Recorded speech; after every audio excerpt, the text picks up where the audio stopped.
Life comes from life, a startling challenge to the modern scientific theory of the origin of life and the universe. Morning Walks with His Divine GraceA.C. Bhaktivedanta Swami Prabhupada, founder-acharya of the International Society for Krishna Consciousness. Introduction. Science, Truth and Fiction. Once upon a time, as in a fairy tale, most of us believed that the food we ate was basically wholesome, nutritious, and free from dangerous chemicals, that advertising may have been believable, and that product labels truly described the quantities and contents of what we fed ourselves and our families. Once upon a time, most of the world believed in the integrity of our heads of state, high-ranking political officials, and local leaders. Once upon a time, we thought our children were getting a solid education in the public school system. Once upon a time, many of us believed atomic energy had, quote, peacetime uses, end quote, that were perfectly safe and completely congruous with a happy and healthy society. Yet, in recent times, our illusions have been shattered. Repeated exposés of widespread consumer fraud and grand political collusion and bribery have all but destroyed our former innocence. We now know that through mass marketing and the media, a veil of fantasy and deception can be created with such unprecedented expertise that it can become impossible for us to distinguish between substance and simulation, reality and illusion. Today, many scientists are propagating the doctrine that life originates from matter. However, they cannot provide proof, either experimentally or theoretically. In fact, they hold their stance essentially on faith, in the face of all sorts of scientific objections. Srila Prabhupada points out that this groundless dogma has done great damage to moral and spiritual standards worldwide and has thus caused incalculable suffering. Though beset by internal doubt and division, modern scientists have somehow managed to present a united front to the non-scientific public. Their behavior brings to mind the worst in political and corporate trickery. For instance, despite the recent outcry over their masking the difficulties of maintaining safety standards at nuclear power plants, the scientists and the government remain committed to nuclear power and even make light of the fact that there is no safe way of dealing with radioactive waste. In popular works and in textbooks, scientists present their account of the material origin of life as the only scientific conclusion. They claim that no other theory can be scientifically acceptable. And so, everyone is taught that life gradually arose from chemicals, a, quote, primordial soup, end quote, consisting of amino acids, proteins, and other essential ingredients. Yet, in their journals and private discussions, the same scientists acknowledge that their theory has grave, sometimes insuperable difficulties. For example, certain features of the DNA coding mechanism cast serious doubt upon the substance of evolutionary thought. The noted biologist W.H. Thorpe writes, quote, thus, we may be faced with the possibility that the origin of life, like the origin of the universe, becomes an impenetrable barrier to science and a block which resists all attempts to reduce biology and chemistry to chemistry and physics, end quote. The highly committed evolutionist Jacques Monod has pointed out these same difficulties. Theodosius Dobzhansky, another prominent advocate of evolution, can only agree, quote, our scientific knowledge is, of course, quite insufficient to give anything like satisfactory accounts of these transitions from no life to life, from no mind to mind. Biologists are basically different in their views, as W.H. Thorpe and Jacques Monod agree, that the origin of life is as difficult and thus for intractable and unsolved problem. I concur, end quote. Dobzhansky goes on to call the origin of life, quote, miraculous, end quote. These admissions by Dobzhansky, Minot, and Thorpe are by no means unique. Yet, in popular presentations and textbooks, one finds little hint of such widespread doubt. The Nobel Prize-winning physicist Eugene Wigner has shown that the probability of the existence of a self-duplicating unit is 0. Since the ability to reproduce is one of the fundamental characteristics of all living organisms, Wigner concludes that our present understanding of physics and chemistry does not enable us to explain the phenomenon of life. Herbert Yawkey has demonstrated by information theory that even a single informational molecule, such as cytochrome C, what to speak of complex organisms, could not have arisen by chance in the estimated lifetime of the Earth. Quote, one must conclude that, contrary to the established and current wisdom, a scenario describing the genesis of life on Earth by chance and natural causes, which can be accepted on the basis of fact and not faith, has not yet been written, end quote. As one can see, on the one hand, many scientists have a deep personal commitment to the concept that life comes from matter. On the other hand, they admit that they do not have the evidence to corroborate their conviction, and that their theory is beset with intractable problems. They are convinced that life arose from matter and is reducible to matter, yet at the same time they must confess to having scant scientific grounds for their conviction. Thus, their theory is a priori. It supersedes the scientific method and science itself. Their fervent, almost messianic hope is that someday, somehow, someone may be able to validate it. In the meantime, their faith is unshakable. Dazzling technological advancements have given modern scientists an aura of infallibility. And so, when scientists present untested or unproven theories about life's origin, people tend to accept it with blind faith. In Passages About Earth, William Irwin Thompson writes, quote, just as once there was no appeal from the power of the churches without risking damnation, so now there is no appeal from the power of science without risking a charge of irrationality or insanity, end quote. And as botanist Garrett Hardin notes, anyone who questions the status of Darwin, quote, inevitably attracts the speculative psychiatric eye to himself, end quote.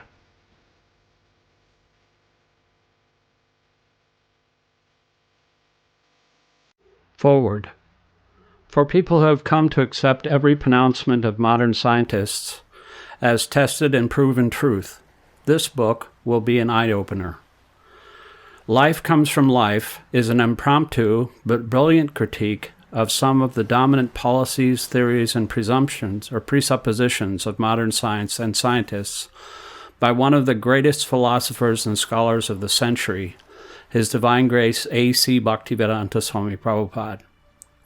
Srila Prabhupada's vivid analysis uncovers the hidden and blatantly unfounded assumptions that underlie currently fashionable doctrines concerning the origins and purpose of life.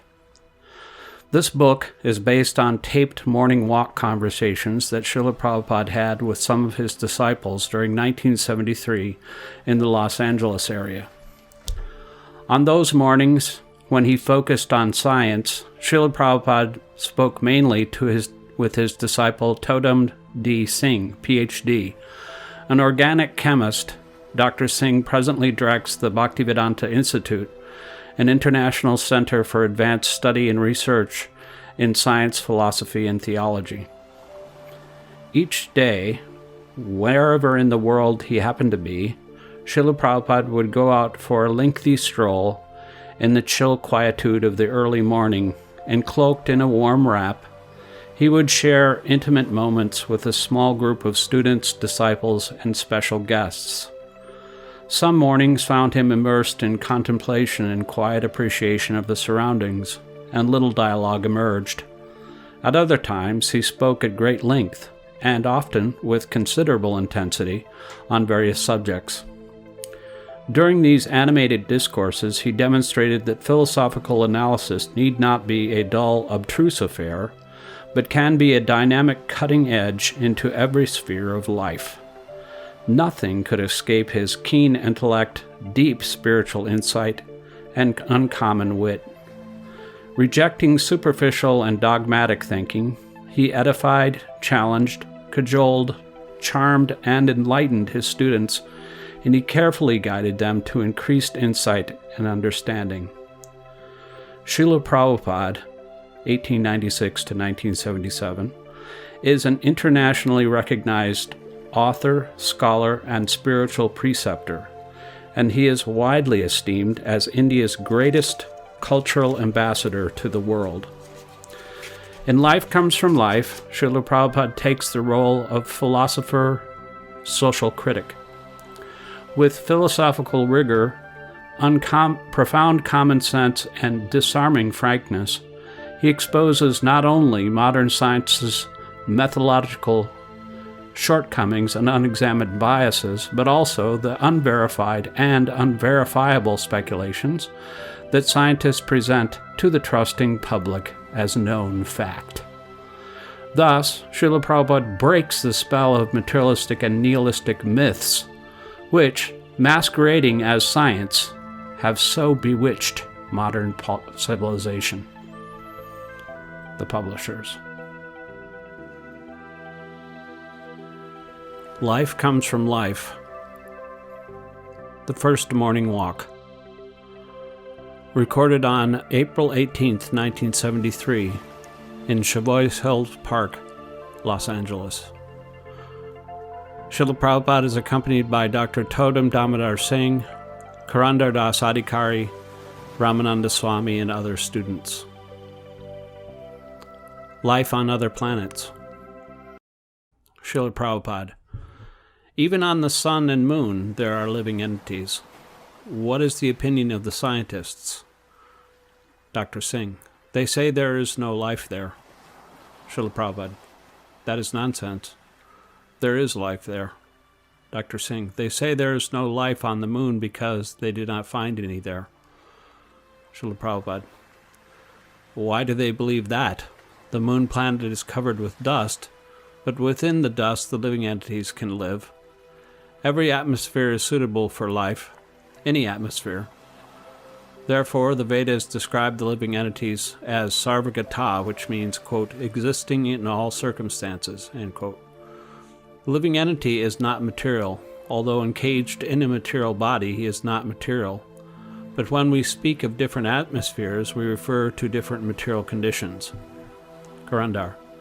They say that the moon's atmosphere is unsuitable for life, but all they can legitimately say is that it is unsuitable for life as they know it. Srila Prabhupada. The Vedas say that the living entity has no connection with material things. He cannot be burned, cut, dried up, or moistened. This is discussed in Bhagavad Gita. Dr. Singh. Scientists extend their knowledge about life on this planet, thinking that it must apply to life on other planets also. Srila Prabhupada. Yes. They are thinking foremost of their own selves. They are thinking limitedly in terms of their own circumstances. This is what we call, quote, Dr. Frog's philosophy, end quote. Laughter. Once there was a frog in a well, and when a friend informed him of the existence of the Atlantic Ocean, he asked the friend, quote, oh, what is this Atlantic Ocean? End quote. Quote, it is a vast body of water, end quote, his friend replied.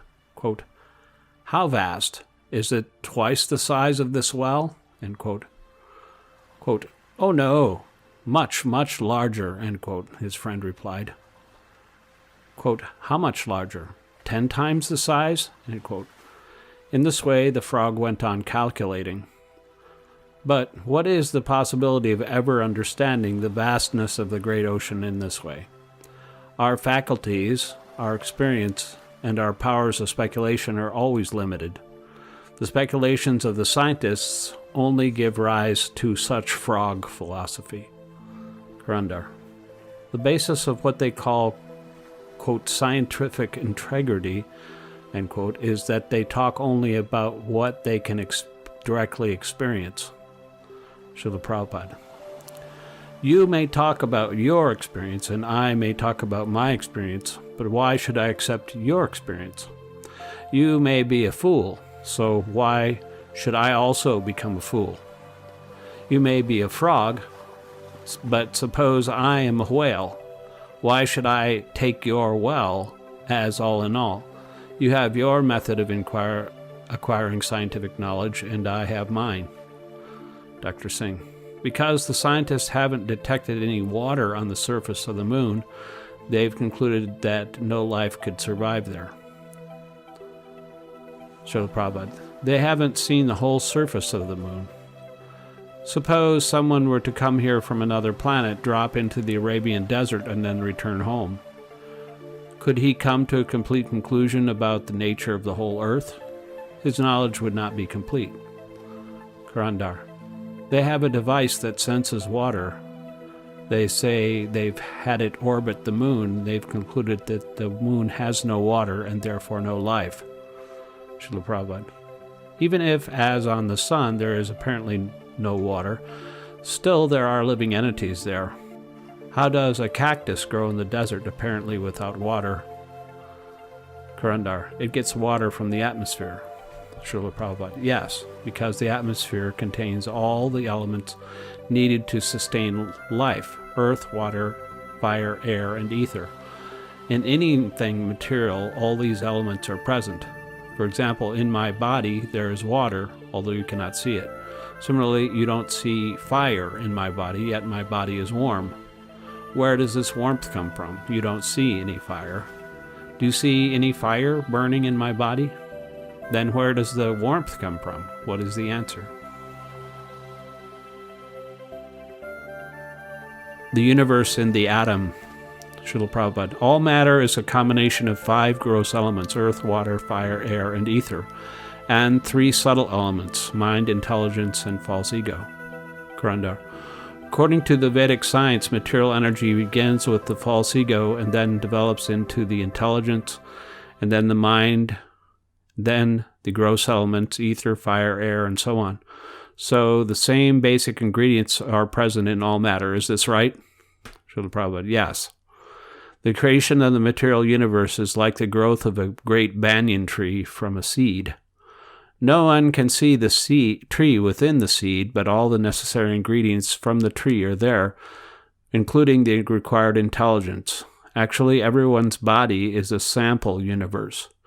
Your body and my body are different universes, small universes.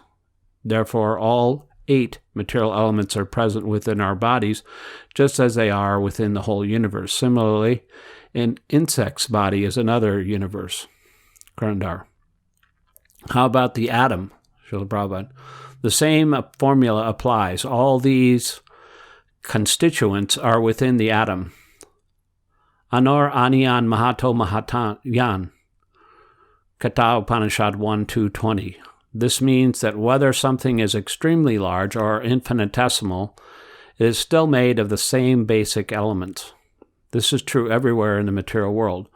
Just as a woman's small watch has all the requisite machinery for its smooth functioning, so an ant has all the necessary brain substance to manage its affairs nicely.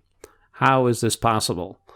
To answer this properly, you must minutely examine the brain of tissues of the ant. But this you cannot do. Moreover, there are innumerable insects smaller than the ant. So there must be mechanical arrangement for all this detailed activity, but scientists cannot discover it. Relativity and knowledge. Srila Prabhupada. All living entities possess the required intelligence to execute 4 principles: eating, sleeping, sexual intercourse, and defense. These 4 principles exist even in the atom. The only difference in the human being is that he has the extra intelligence with which to understand God. This is the difference. Ahara nidra bhaya matuni cha saman yam etad pashubir naranam. Eating, sleeping, sex life, and defense are to be found everywhere. You have seen the trees growing. Wherever there is a knot, the bark does not go this way, it goes that way. Srila Prabhupada gestures to show that a tree's bark grows not over a knot, but around it. The tree has intelligence. Quote, if I go this way, I will be blocked, so I will go that way. End quote. But where are its eyes? How can it see? It has intelligence. That intelligence may not be as good as yours, but it is intelligence. Similarly, a child also has intelligence, though not as developed as his father's. In due course of time, when the child gets a body like that of his father, the child's intelligence will be fully developed and exhibited. Dr. Singh, then, intelligence is relative. Srila Prabhupada, yes, everything is relative. You have your body, your duration of life, and your intelligence, and the ant has his. Both we and the ant live for 100 years, but the length of our 100-year lifespan is relative to our bodies. Even Brahma, the longest living entity in this universe, lives for 100 years. To us, the ant's lifespan may seem only a few days. In the same way, on other planets with atmospheres different from the Earth's, there are life forms suited to those conditions. But the scientists try to view everything according to the relative conditions of planet Earth. This is nonsense. Why are they doing that? If the whole cosmic manifestation follows the law of relativity, how can the scientists say that the conditions of this planet must apply to life on other planets? The Vedas instruct us that knowledge must always be considered in terms of desha, kala, patra. Desha means, quote, circumstances. Kala means, quote, time, end quote. And patra means, quote, the object, end quote. We must understand everything by taking these three elements into consideration. For example, a fish is living very comfortably in the water, and we are shivering on the shore of the sea. This is because my desha kalapatra and the fish's desha kalapatra are different. But if we conclude that the seagulls will also shiver in the water, that is nonsense. Their desha kalapatra is again different. There are 8,400,000 different species of life in the material cosmic manifestation, and each species must adjust to circumstances differently. Even on this planet, you cannot go live comfortably in Alaska, although it is America. Similarly, the living entities enjoying life in Alaska do not come here. Karandar. Relativity, then, is based on our individual situation. Srila Prabhupada, yes. Therefore, it is said that what is food for one is poison for another. Ramananda Swami. Because scientists cannot survive on the moon, they think no one else can. The 8.6 billion year day. Dr. Singh. The problem with the world is that practically everyone is thinking only in terms of his own circumstances, and that is nonsense. Student. Someone who has never gone out of his village thinks that his village is the whole world. Srila Prabhupada. Yes. The frog is always thinking in terms relative to his well. He has no power to think otherwise. The ocean is great, but he is thinking of the ocean's greatness in terms relative to his own greatness. Similarly, God is great, but we are thinking of God in terms of relative greatness relative to our own. There are certain insects that are born at night, and they grow, bear offspring, and die all before daybreak. They never see the morning. So if they conclude that there is no morning, that is nonsense. In the same way, as soon as we hear from the Shastras, revealed scriptures, that Brahma's duration of life is equivalent to millions of our years, we do not believe it. We say, quote, how can it be, end quote. But Bhagavad Gita 8:17 says, Sahasra Yuga Paryantam Ahar Yad Brahmano Vidu. 4,300,000,000 Earth years equals Brahma's 12 hours, end quote. Even a leading Indian politician who was known as a great scholar of the Gita could not accept this information. He said it is mental speculation. Such as a rascal. Yet he is passing as an important scholar. This is the problem. Rascals and fools are passing as scholars, scientists, and philosophers, and therefore the whole world is being misguided. Life Comes from Life, the Second Morning Walk, recorded on April 19th, 1973, in Savoy Hills Park, Los Angeles. Srila Prabhupada is accompanied by Dr. Singh, Karandar Das Adhikari, Ramananda Swami, and other students. Darwinism Extinct. Srila Prabhupada. This material world is a composition of three qualities, sattva, rajas, and tamas, goodness, passion, and ignorance, which are working everywhere. These three qualities are present in various proportions in all species of life. For example, some trees produce nice fruit, while others are simply meant for fuel. This is due to the association of particular qualities of nature. Among animals also, these three qualities are present. The cow is in the quality of goodness, the lion in passion, and the monkey in ignorance. According to Darwin, Darwin's father is a monkey. Laughter. He has theorized foolishly. Dr. Singh. Darwin has said that some species become extinct in the future for survival. Those which are capable of surviving will survive, but those which are not will become extinct. So he says survival and extinction go side by side. Srila Prabhupada. Nothing is extinct. The monkey is not extinct. Darwin's immediate forefather, the monkey, is still existing. Krandar. Darwin said there must be a natural selection, but selection means choice. So who is choosing? Srila Prabhupada.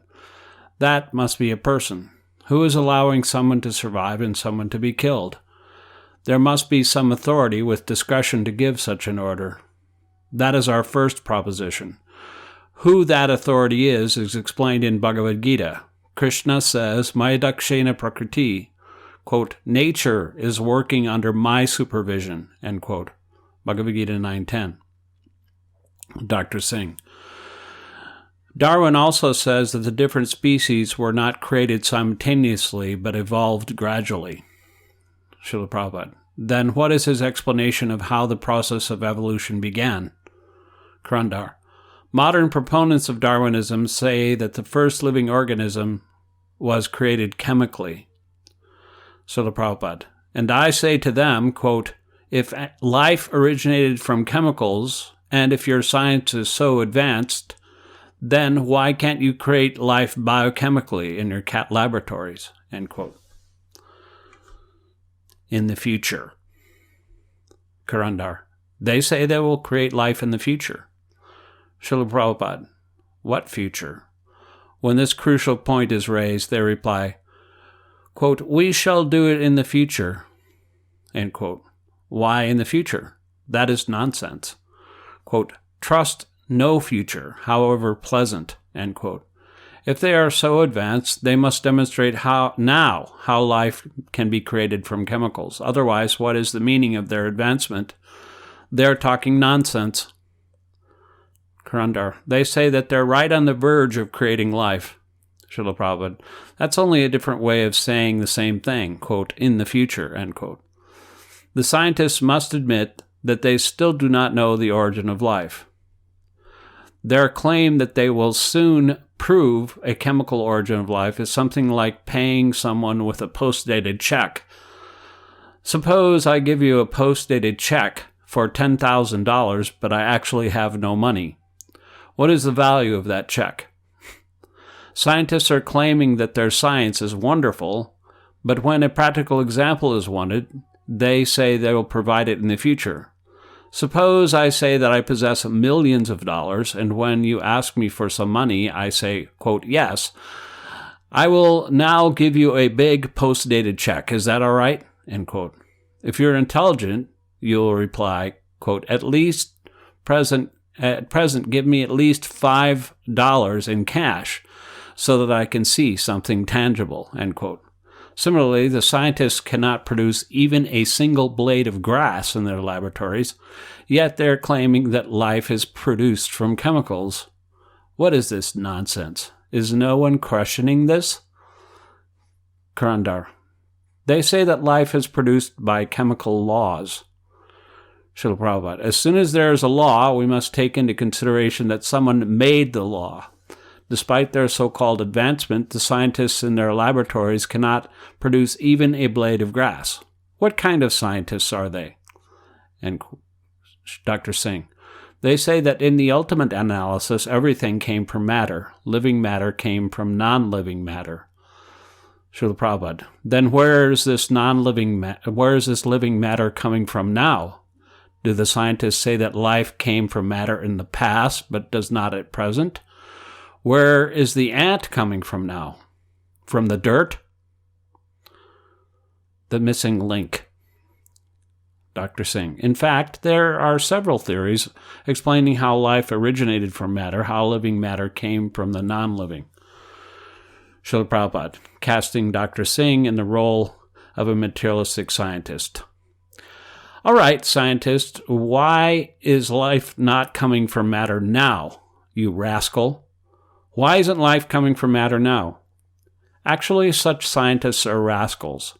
They childishly say that life came from matter, although they are not at all able to prove it.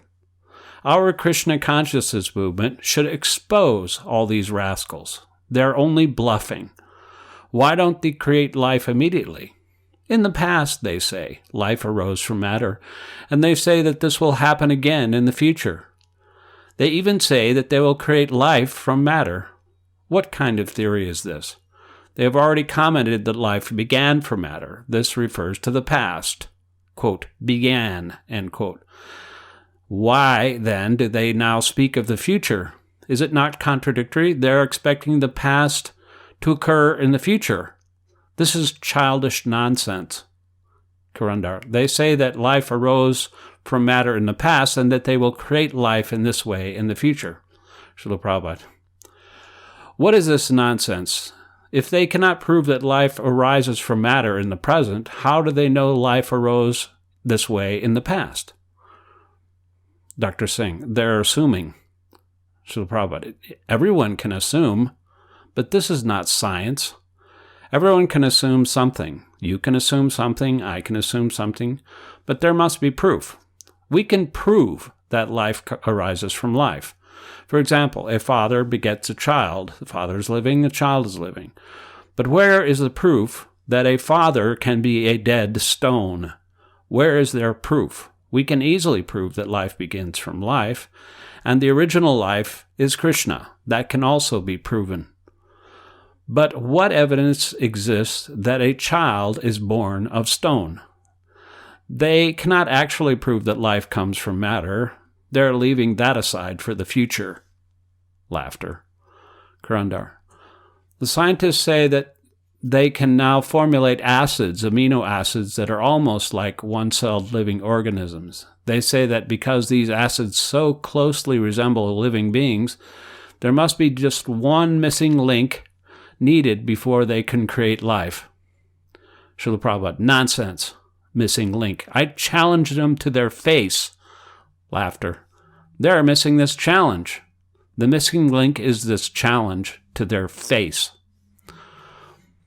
Nobel Prize for an ass. Dr. Singh. Some scientists hope that in the future they'll be able to make babies in test tubes. Srila Prabhupada. Test tubes? Dr. Singh. Yes, they intend to combine male and female elements in biological laboratories. Srila Prabhupada.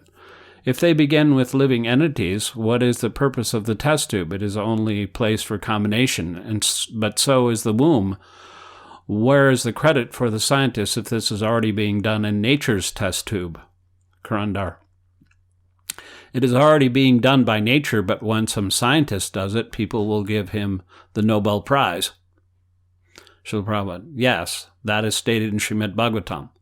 Svavidvara hosta kraisham stuta parusha pashu. This verse indicates that those who praise men who are like animals are no better than dogs, hogs, camels, and asses. Swa means dog, Vidvraha means stool-eating hog, Ustra means camel, and Kara means ass. If the Nobel Prize is given to a scientist who is a rascal, the men on the committee who give that prize are no better than dogs, hogs, camels, and asses. We don't accept them as human beings. One animal is praised by another animal. Where is the credit in that? If the men on the committee are no better than animals, anyone who receives the Nobel Prize in science is fool number one because animals are praising him, not human beings. Dr. Singh, for some scientists, the Nobel Prize is the ultimate. Srila Prabhupada, they are rascals. They are speaking nonsense, and because they are juggling words, others are being misled. Brahmananda Swami. Nobel is the person who invented dynamite. Srila Prabhupada. He has created great misfortune, and he has left his money for creating further misfortune. Laughter. Brahmananda Swami. The Gita says that demonic people perform acts meant to destroy the world. Srila Prabhupada, yes. Ugra karmana kshaya jagato hita. Bhagavad Gita 16:9. They perform acts meant for inauspiciousness and the destruction of the world. The difference between the living and the non-living. Srila Prabhupada points to a dead tree with his cane. Srila Prabhupada. Formerly, leaves and twigs were growing from this tree. Now they are not. How would the scientists explain this? Karandar. They would say the tree's chemical composition has changed. Srila Prabhupada. To prove that theory, they must be able to inject the proper chemicals to make the branches and leaves grow again. The scientific method includes observation, hypothesis, and then demonstration. Then it is perfect. But the scientists cannot actually demonstrate in their laboratories that life comes from matter. They simply observe and then speak nonsense. They're like children. In our childhood, we observed a gramophone box and thought that within the box was a man singing, an electric man. We thought there must have been an electric man or some kind of ghost in it. Laughter. Dr. Singh. One of the popular questions that arises when we start studying biology is, quote, what is the difference between a living organism and that which is not living, end quote. The textbooks say that the chief characteristic that distinguishes the two are that a living being can move and reproduce, whereas dead matter can do neither. But the books never talk about the nature of the soul or about the consciousness of the living entity. Srila Prabhupada. But consciousness is the primary indication that life is present. Only because of consciousness can the living being move and reproduce. Because a person is conscious, he thinks of marrying and begetting children. And the original consciousness is described in the Vedas. Tad Aikshaka Bahusham, Chandogya Upanishad 6.2.3. This means that God, the original conscious being, said, quote, I shall become many, end quote. Without consciousness, there is no possibility of byproducts. The individual living force. Srila Prabhupada. The gardeners supply water to the green trees, so why don't they supply water to this dead tree and make it green? Dr. Singh. From experience, they know that it will not grow. Srila Prabhupada. Then what is the element that is lacking? Scientists say that chemicals are the cause of life, but all the chemicals that were present when the tree was alive are still there. And these chemicals are still supporting the lives of many living entities, such as microbes and insects. So they cannot say that life energy is lacking in the body of the tree. The life energy is there. Dr. Singh. But what about the life energy of the tree itself? Srila Prabhupada. Yes, that is the difference. The living force is individual, and the particular living entity that was the tree has left. This must be the case since all the chemicals necessary to support life are still there, yet the tree is dead. Here is another example. Suppose I'm living in an apartment, and then I leave it. I am gone, but many other living entities remain there. Ants, spiders, and so forth. So it is not true that simply because I have left the apartment, it can no longer accommodate life. Other living entities are still living there. It is simply that I, an individual living being, have left. The chemicals in the tree are like the apartment. They are simply the environment for the individual force, the soul, to act through. And the soul is an individual. I'm an individual, and therefore I may leave the apartment. Similarly, the microbes are also individuals. They have individual consciousness. If they are moving in one direction but are somehow blocked, they think, quote, let me go the other way, end quote. They have personality. Karandar. But in a dead body, there is no personality, Srila Prabhupada. This indicates that the individual soul has left the body. The soul has left, and therefore the tree does not grow. Dr. Singh. Within the living body, Srila Prabhupada, there are innumerable small living entities, but the individual self who owns the body is also living there. Is that correct? Srila Prabhupada. Yes. In my body, there are millions of living entities. In my intestines, there are many worms. If they become strong, then whatever I eat, they eat, and I derive no benefit from the food. Therefore, those who are full of hookworms eat very much but do not grow. They become lean and thin, and they are very hungry because these small living entities are eating their food. So there are thousands of millions of living entities in my body. They are individuals, and I am an individual, but I am the proprietor of the body, just as I may be the proprietor of a garden in which many millions of living entities reside. Student. So if I eat Krishna Prasad, food offered to Lord Krishna, are the living entities in my body also eating Prasad? Srila Prabhupada. Yes, you are very benevolent. Laughs. You take Krishna Prasad for others. Karandar. Welfare work. Srila Prabhupada. Yes, but there are so many things within you for them to eat so that you do not need to make a separate endeavor to feed them. Minimum words, maximum solution. Srila Prabhupada. The individual soul is never lost. He does not die, nor is he born. He simply changes from one body to another, just as one changes garments. This is perfect science. Dr. Singh. But why don't scientists accept this? Srila Prabhupada. They're not nice men. They're rascals.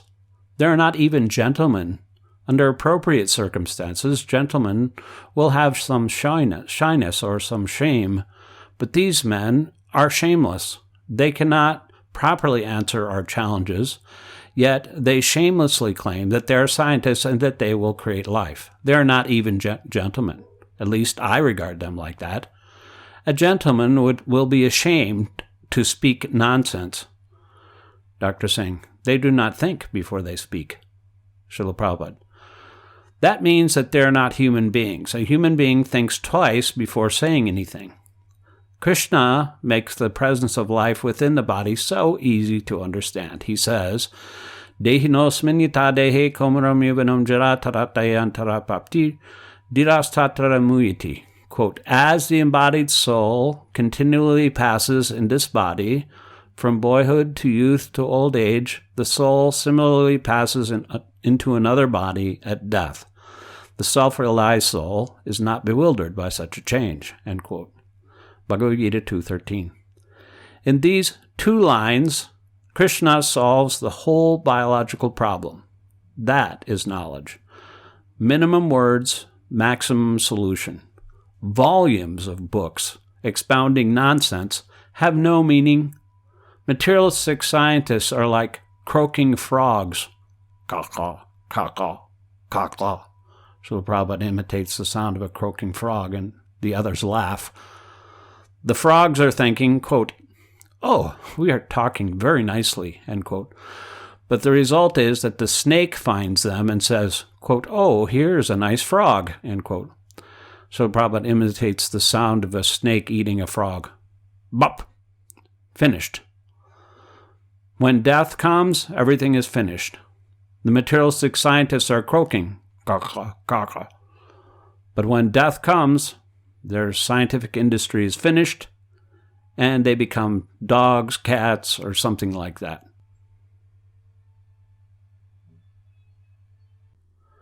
Life comes from life. The Third Morning Walk. Recorded on April 28, 1973, in Shibuya Hills Park, Los Angeles. Srila Prabhupada is accompanied by Dr. Singh, Karandar Das Adhikari, and other students. Scientists as thieves. Srila Prabhupada, holding a rose in his hands. Can a scientist create a flower like this in the laboratory? Dr. Singh. That is not possible. Srila Prabhupada. No, it is not. Just see how wonderfully Krishna's energy is working. No scientist can create a flower like this in his laboratory. They cannot even create a few grains of sand, yet they claim to possess the most advanced intellects in the universe. This is foolish. Dr. Singh. They take matter from Krishna, manipulate it, and then claim they have created something wonderful. Srila Prabhupada. At least if they would admit that they have taken the matter from Krishna, that would be good. We understand that everything comes from Krishna. Dr. Singh. But they will not admit that they are taking anything from Krishna. Instead, they say they are the creators. Srila Prabhupada. How have they created anything? They take the sand and mix it with some chemicals and make glass. They have not created the sand or the chemicals. They have taken them from the earth. How have they created anything? Dr. Singh. They say, we have taken the materials from nature, end quote. Srila Prabhupada, quote, from nature, end quote, means from a person. They have taken from nature, but they are thieves because everything in nature belongs to Krishna. Ishabasam idam sarvam, quote, everything is God's creation, end quote. Ishopanishad 1. In Bhagavad Gita, Krishna states that if one does not perform jaga, sacrifice, he is a thief. Jaga means acknowledging that things have been taken from Krishna. We should think, quote, Krishna, you have given us many, many things for our maintenance, end quote. This much acknowledgement Krishna wants. That's all. Otherwise, what can he expect from you? What are you in his presence? We should not acknowledge Krishna's kindness. Therefore, before we eat, we offer the food to Krishna and say, Krishna, you have given us this nice food, so first you taste it, end quote. Then we eat it. Krishna is not hungry, yet he can eat the whole world and then again produce it exactly as it was. Purnasya Purnamadaya Purnameva Vishishite, Ishopanishad invocation. Krishna is so perfect that if you take from Krishna all of Krishna's energy, all the original energy is still with him. That is perfect conservation of energy. Origin of nature. Dr. Singh. There is a scientific journal called Nature. It contains articles concerning natural products like plants, flowers, and minerals, but it does not mention God.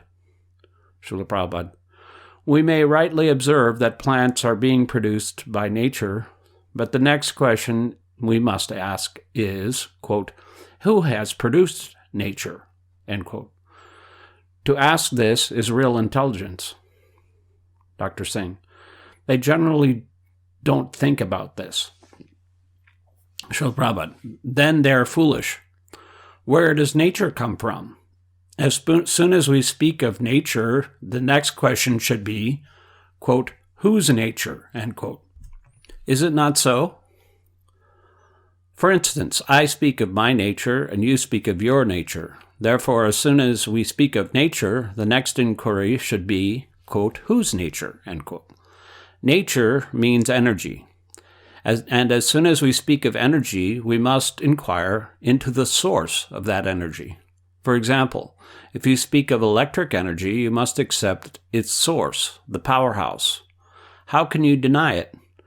Electricity does not come to us automatically.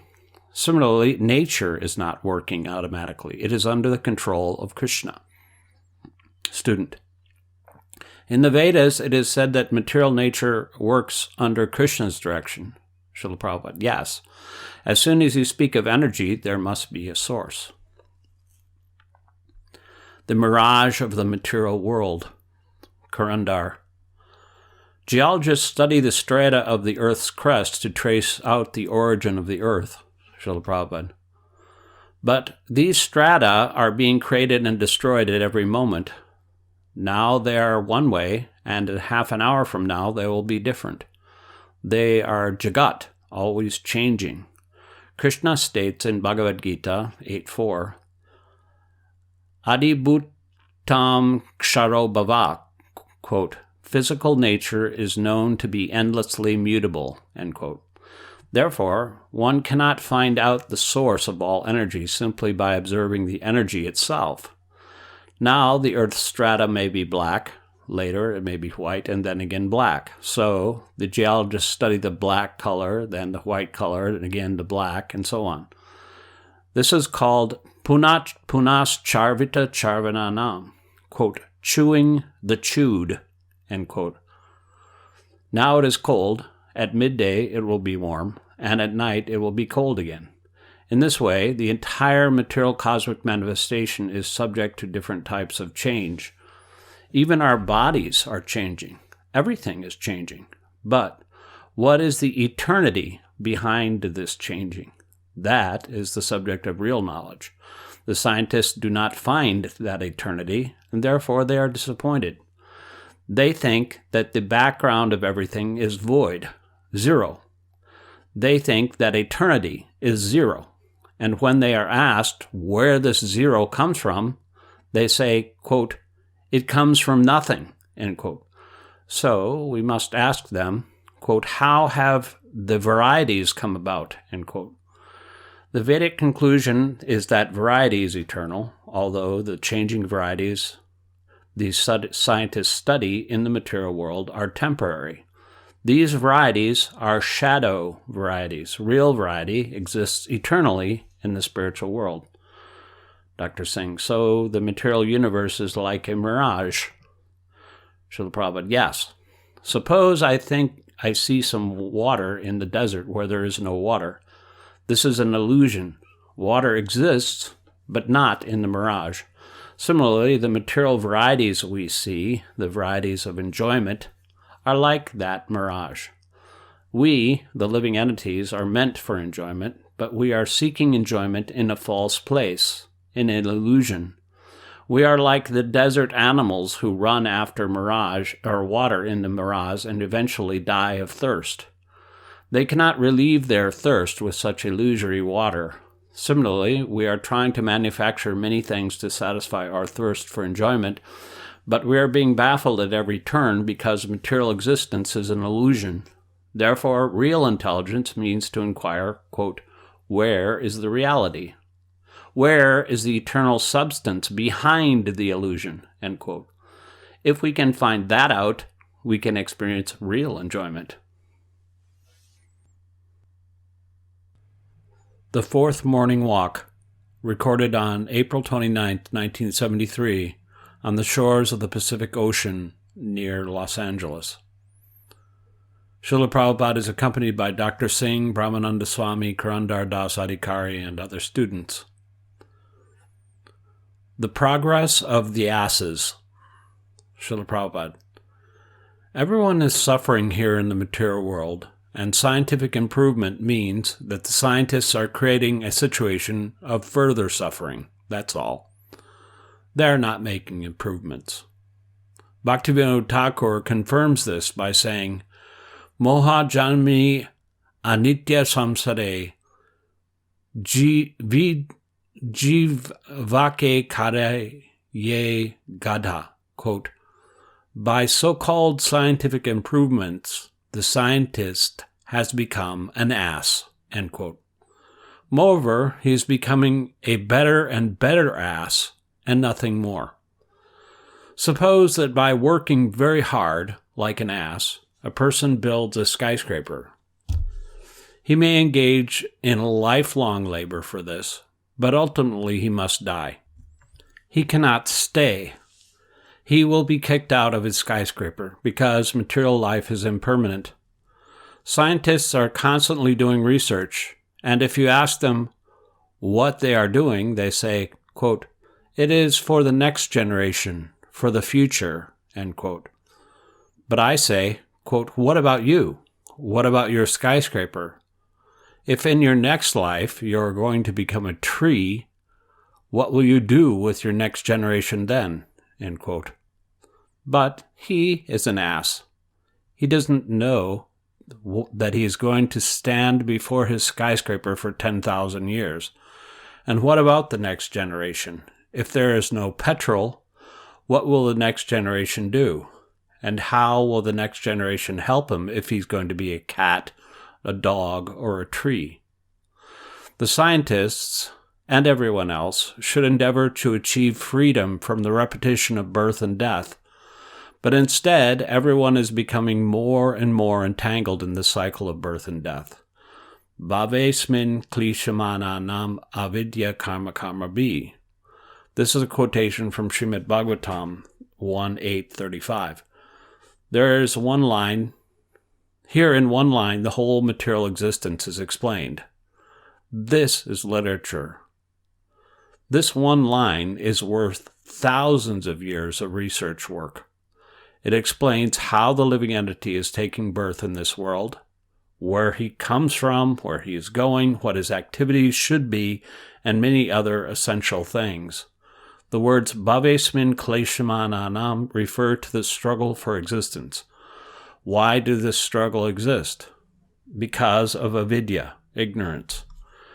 What is the nature of that ignorance? Kama karma bhi, being forced to work simply for the senses, in other words, entanglement in material sense gratification.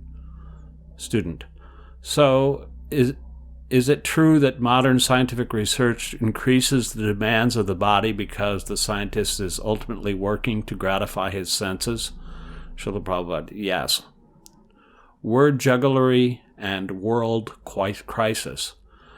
Srila Prabhupada: It is said in the Vedas, Yasmin vigate sarvam evam vigatam bhavati. Quote, "If one knows the absolute truth, then all other things become known." End quote. I am not a Ph.D., yet I can challenge the scientists. Why? Because I know Krishna, the absolute truth. Yasmin stito na dukena guru napi vichalyate. Quote, "If one is situated in Krishna consciousness, then even in the greatest calamities, he will not be disturbed." End quote. Bhagavad Gita 6.22. Srimad Bhagavatam 1.5.22 declares, Avichyuto rita kavibir nirupito yad uttama shloki gunarnavarnanam. Quote, "Great personalities have decided that Krishna consciousness is the perfection of life." End quote. This kind of knowledge is required. Not that we do some research, come up with a theory, and after 15 years say, quote, no, it is not right, it is another thing, end quote. That is not science. It is child's play. Dr. Singh: That is how they discover things, by research. Srila Prabhupada: And what is the cost of the research? It is a scientific method for drawing money from others, that's all. In other words, it is cheating. Scientists juggle words like plutonium, photons, hydrogen, and oxygen, but what good will people get from this? When people hear this jugglery of words, what can they say? One scientist explains something to some extent, and then another rascal comes along and explains it again, but differently, with different words. And all this time, the phenomenon has remained the same. What advancement has been made? They have simply produced volumes of books. Now there is a petrol problem. The scientists have created it. If the petrol supply dwindles away, what will these rascal scientists do? They're powerless to do anything about it.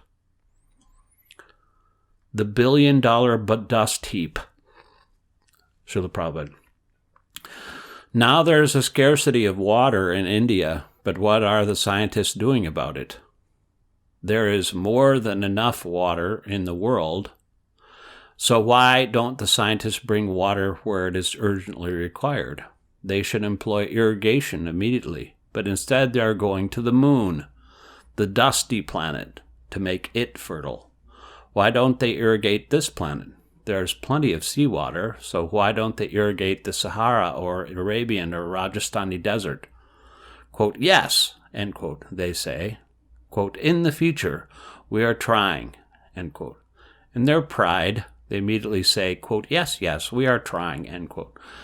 In Bhagavad Gita, it is said that when one is engaged in the business of satisfying unnecessary desires, he becomes bereft of all intelligence. Kamastastar ritigyan. This moon project is childish.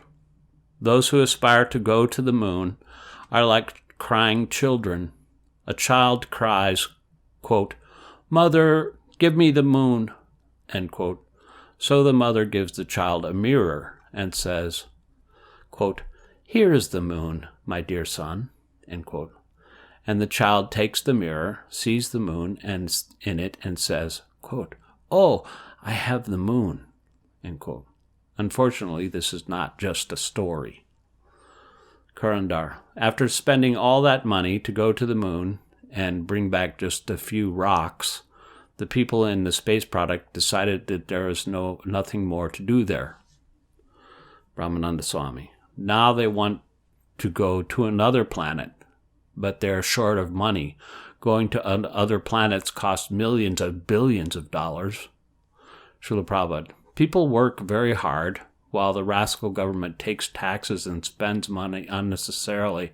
There should be no sympathy when such hard-earned money comes from the public and is spent so foolishly. Now the leaders are presenting another bluff. Quote, don't worry, we are going to another planet. Now we shall bring more dust. We shall bring tons of dust. Oh yes, now we shall have tons of dust. End quote. Dr. Singh, they believe that there may be life on Mars. Srila Prabhupada, they may believe or not believe. What is the difference? Life exists here, but people are fighting. Suppose there is life on Mars. There is life on Mars, undoubtedly, but what will we gain from this? Dr. Singh, people are curious to know what is going on there. Srila Prabhupada, that means for their childish curiosity, they must spend vast sums of money. Just see the fun. And when people are asked to help one of the many poverty-stricken countries, they say, quote, no money, end quote. Do you see? Sankhya philosophy and modern science. Dr. Singh, Srila Prabhupada, may we hear a little bit about Sankhya philosophy? Srila Prabhupada. Actually, there are two kinds of Sankhya philosophy. The ancient Sankhya philosophy, originally taught by Lord Kapila Dev, and the modern Sankhya philosophy taught more recently by the atheist Kapila. Lord Kapila's Sankhya explains how to become detached from matter and search out Lord Vishnu within the heart. This Sankhya is actually a process of devotional service. But the modern Sankhya philosophy simply analyzes the material world into its various elements. In that respect, it is just like modern scientific research. Sankhya means, quote, to count, end quote. We are also Sankhya philosophers to some extent because we count the material elements. This is land, this is water, this is fire, this is air, this is ether. Furthermore, I can count my mind, my intelligence, and my ego. Beyond my ego, however, I cannot count. But Krishna says that there is something beyond the ego, and that is the living force. This is what scientists do not know. They think that life is merely a combination of material elements, but Krishna denies this in Bhagavad Gita 7.5. Aparyam itastanyam prakritim medime param jiva bhutam mahabaho yayadam dayate jagat. Quote, besides this inferior nature, earth, water, fire, air, ether, mind, intelligence, and false ego, there is a superior energy of mind, which consists of all the living entities who are struggling with material nature and sustaining the universe. End quote. Dr. Singh. Are both the inferior and superior energies studied in modern Sankhya philosophy? Srila Prabhupada. No. Modern Sankhya philosophers do not study the superior energy. They simply analyze the material elements just as the scientists are doing. The scientists do not know that there is spirit soul, nor do the Sankhya philosophers. Dr. Singh, they are analyzing the creative material elements? Srila Prabhupada, the material elements are not creative. Only the soul is creative. Life cannot be created from matter, and matter cannot create itself. You, a living entity, can mix hydrogen and oxygen and create water, but matter itself has no creative potency. If you place a bottle of hydrogen near a bottle of oxygen, will they automatically combine without your help? Dr. Singh, no, they must be mixed. Srila Prabhupada, of course. Hydrogen and oxygen are Krishna's inferior energy, but when you, the superior energy, mix them, then they can become water. The remote cause and the immediate cause, Srila Prabhupada. Inferior energy has no power unless superior energy is involved. This sea, indicating the Pacific Ocean, is calm and quiet, but when the superior force, air, pushes it, it manifests high waves. The ocean has no power to move without the superior force of the air. Similarly, there is another force superior to the air, and another, and ultimately we arrive at Krishna. This is real research. Krishna controls nature, just as an engineer controls a train. The engineer controls the locomotive, which pulls one car, and that car pulls another, which pulls another, and so the whole train is moving. Similarly, with the creation, Krishna gives the first push, and then, by means of successive pushes, the entire cosmic manifestation comes into being and is maintained.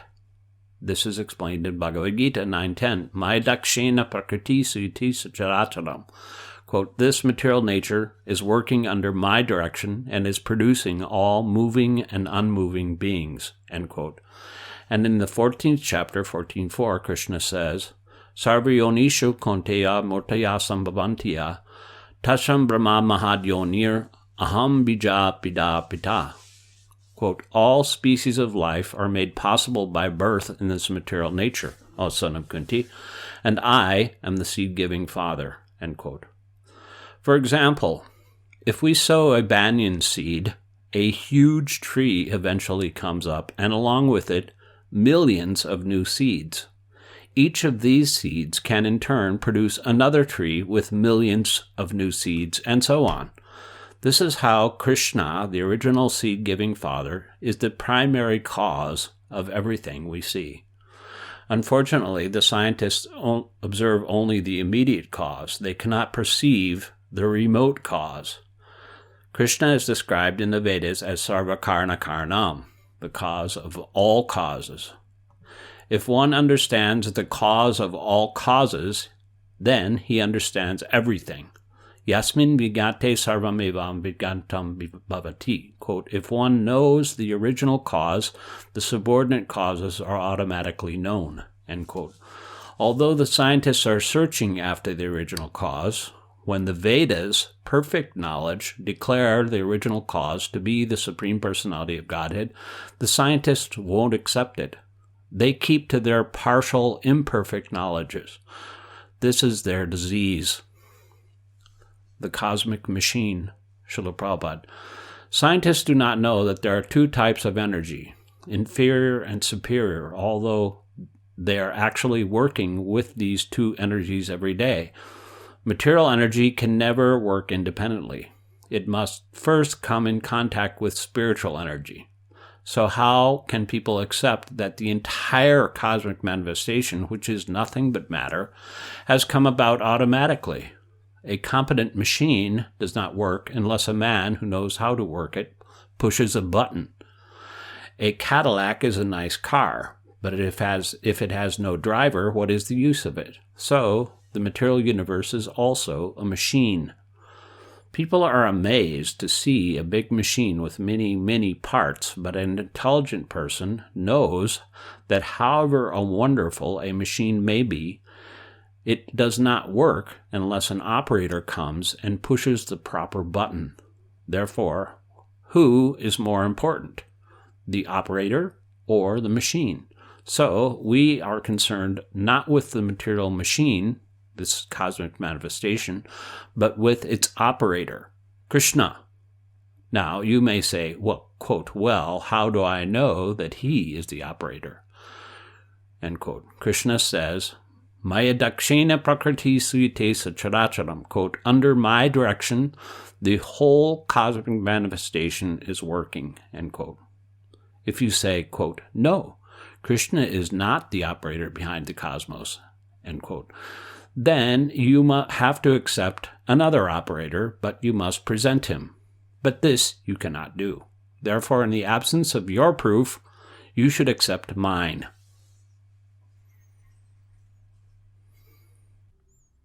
The Fifth Morning Walk, recorded on May 3rd, 1973, on the shores of the Pacific Ocean near Los Angeles.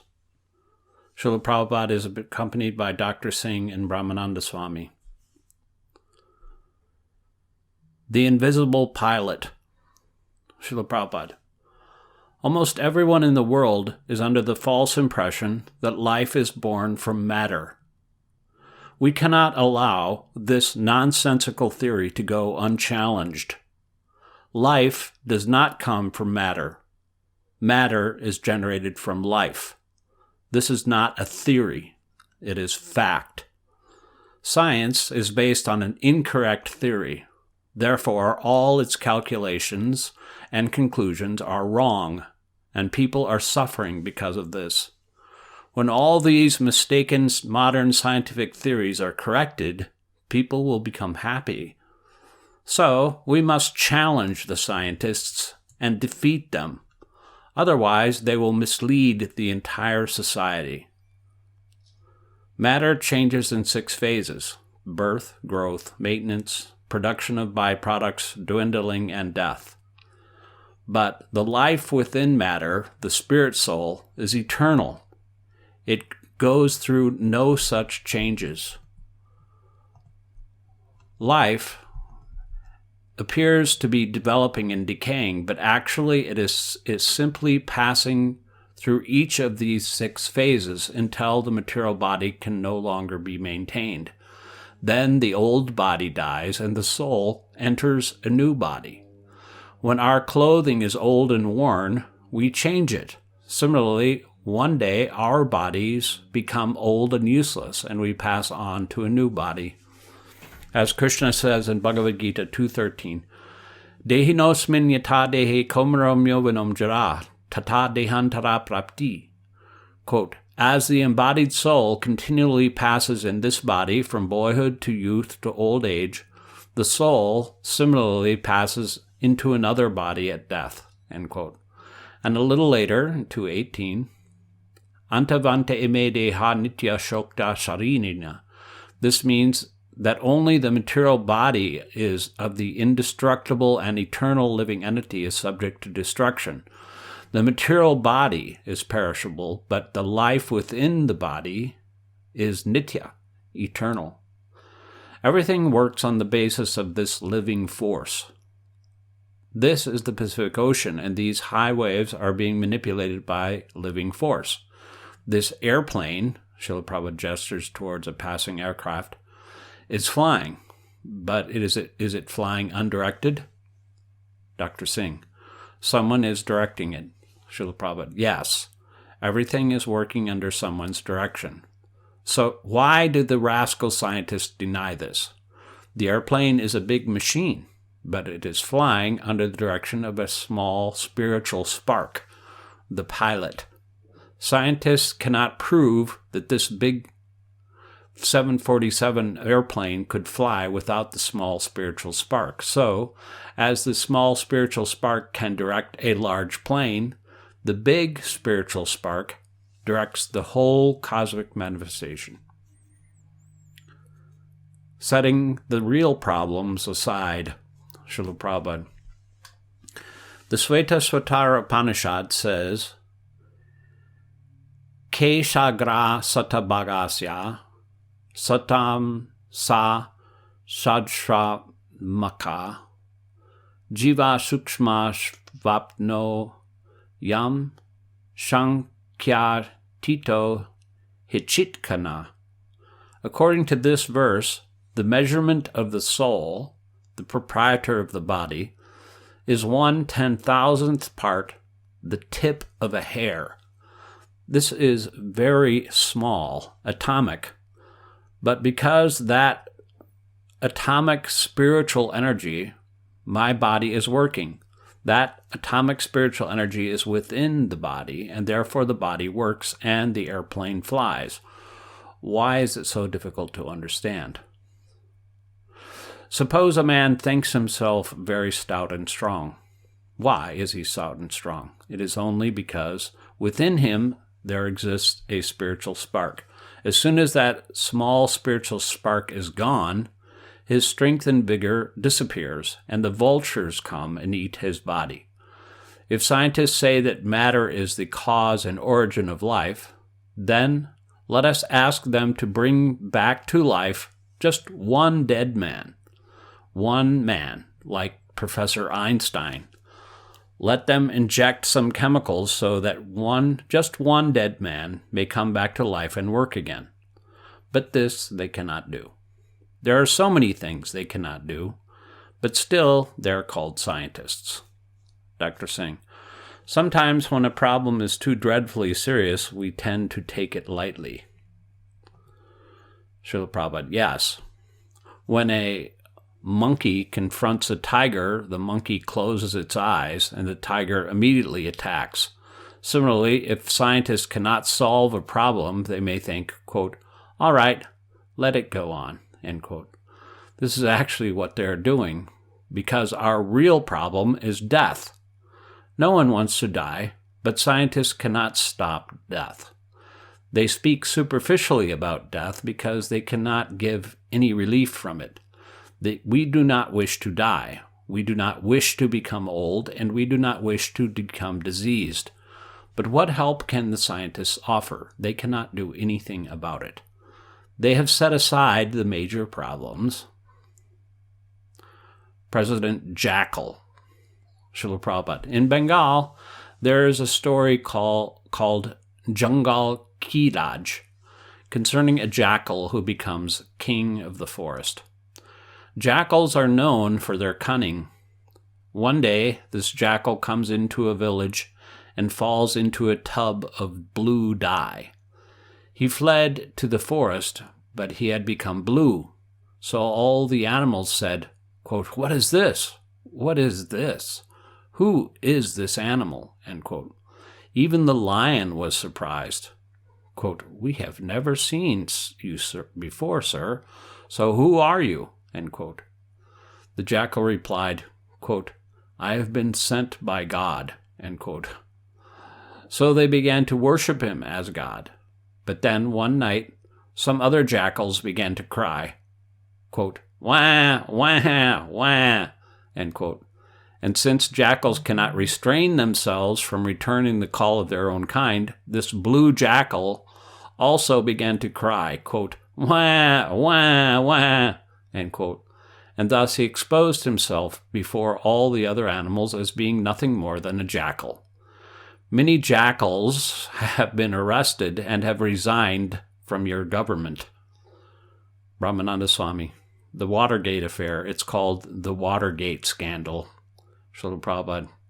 Practically speaking, at the present moment, no honest man can become a government official. This is true everywhere. Unless one is a rogue, a dishonest person, one cannot maintain his governmental position. Therefore, no noble man goes into the government. But what can you do? Dr. Singh: politicians are the greatest cheaters. Srila Prabhupada: yes, they are scoundrels. One philosopher said that politics is the last resort of scoundrels. Science should stop death. Brahmananda Swami: do scientists know the cause of cancer? Dr. Singh: they have several theories. Srila Prabhupada: suppose you know the cause of cancer. What is the benefit? Even if you could stop cancer, you could not make a man live forever. That is not possible. Cancer or no cancer, a man has to die. He cannot stop death. Death may be caused, if not by cancer, simply by an accident. Real scientific research should aim at stopping death. That is real science, and that is Krishna Consciousness. Simply to discover some medicine to cure disease is not a triumph. The real triumph is to stop all disease. Bhagavad Gita 8:16 asserts that the real trouble is birth, death, old age, and disease. Abrahma bhuvana loka punaravartinorjuna. Quote, from the highest planet in the material world down to the lowest, all are places of misery wherein repeated birth and death take place. End quote. The solution to the problem of repeated birth and death is Krishna Consciousness, which we are practicing and offering to everyone. The perfect result of this practice is that after the present body becomes useless and dies, one is no longer forced to accept a material body subject to birth, death, old age, and disease. This is real science.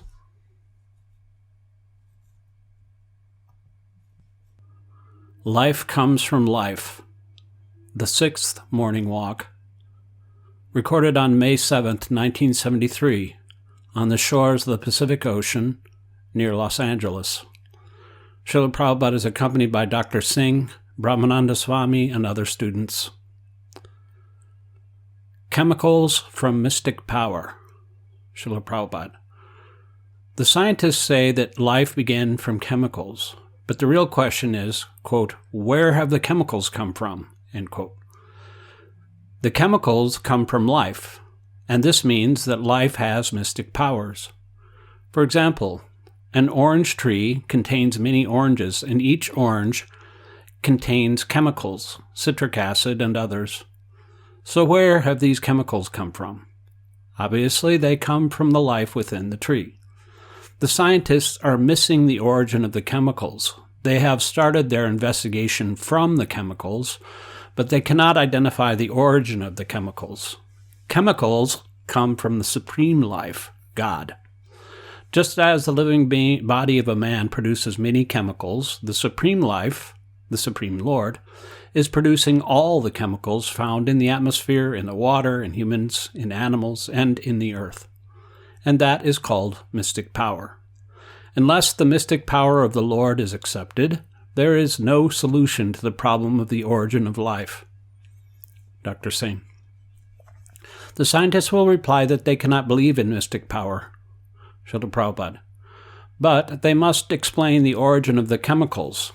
Anyone can see that an ordinary tree is producing many chemicals, but how does it produce them?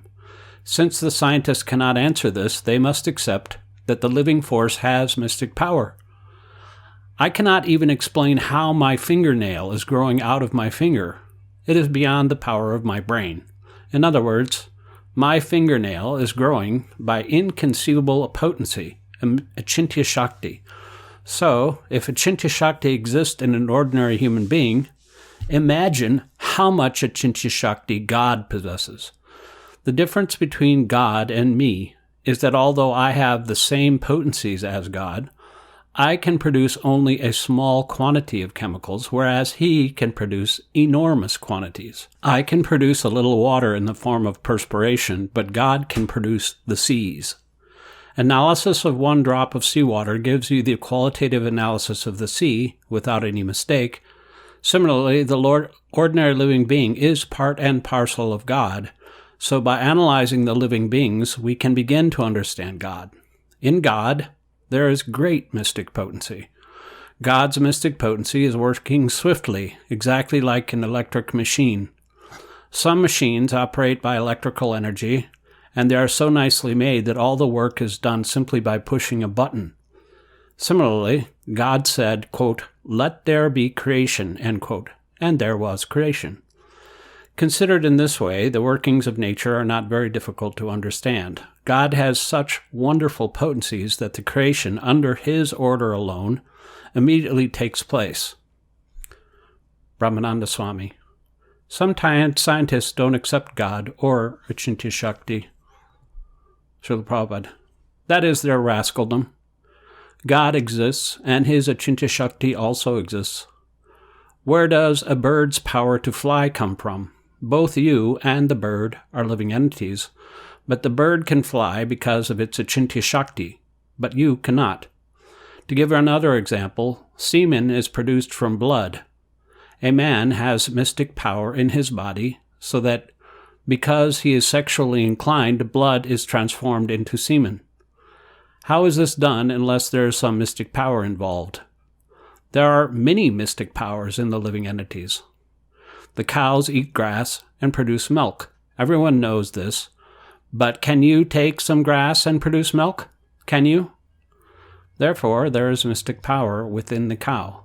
As soon as the cow eats grass, she can transform it into milk. Men and women are basically the same, but as a man, you cannot eat food and produce milk, although a woman can. These are mystic powers. Dr. Singh.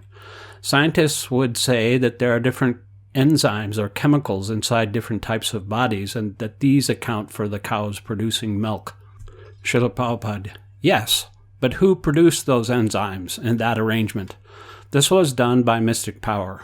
You cannot make these enzymes or that arrangement. You cannot produce milk from dry grass in your laboratory. Within your body, by mystic power, you can transform food into blood and tissue. But in your laboratory, without mystic power, you cannot even transform grass into milk. Therefore, you must accept the existence of mystic power. The origin of mystic power. Srila Prabhupada. Yogis are mainly concerned with developing different mystic powers. A yogi can walk on the water without drowning. The law of gravity does not operate on him. That is a mystic power called laghima.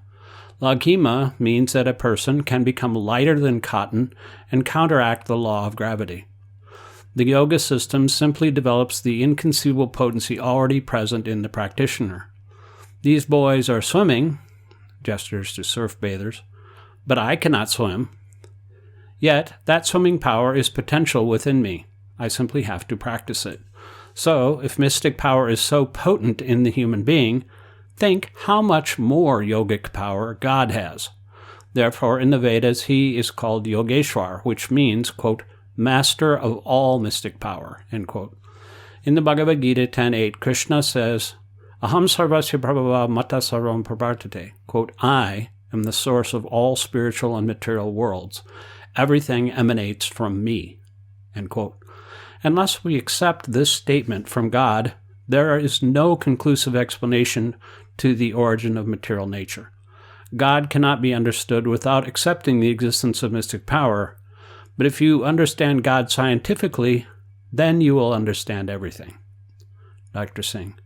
So do you mean that science has started from an intermediate point, not from the original point? Srila Prabhupada. Yes, that is it exactly. They are ignorant of the origin. The scientists start from one point, but where does that point come from? That they do not know, in spite of their vast research.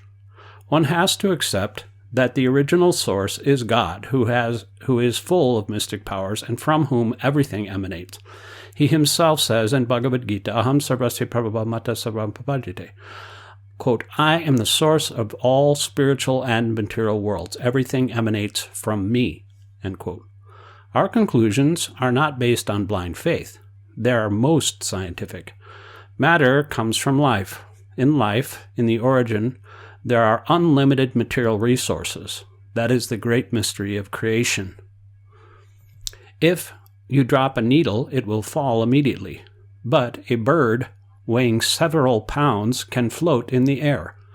We must establish the origin of this floating. If we study nature, we find that every living entity has some mystic power. A man cannot live within the water for more than a few hours, yet a fish lives there continuously. Is that not mystic power? Dr. Singh, it is mystic power for me, but not for the fish. Srila Prabhupada, yes, that is because mystic power is not uniformly distributed, but all the mystic powers exist in God, the origin of everything. I derive some of his mystic power, you derive some, and the birds derive some. But the storehouse of mystic power is God. There are 8 basic types of mystic powers. Some of them are Laghima, by which one can become lighter than a feather, Mahima, by which one can become bigger than a mountain, Prapti, which enables one to capture anything he likes, and Isitva, by which one can completely subdue and control another being. Another type of mystic power can be seen in the sun, because from the sunshine innumerable things are inexplicably produced. Unless the scientists accept the existence of mystic power, they cannot explain these phenomena. They are simply beating around the bush. Dr. Singh.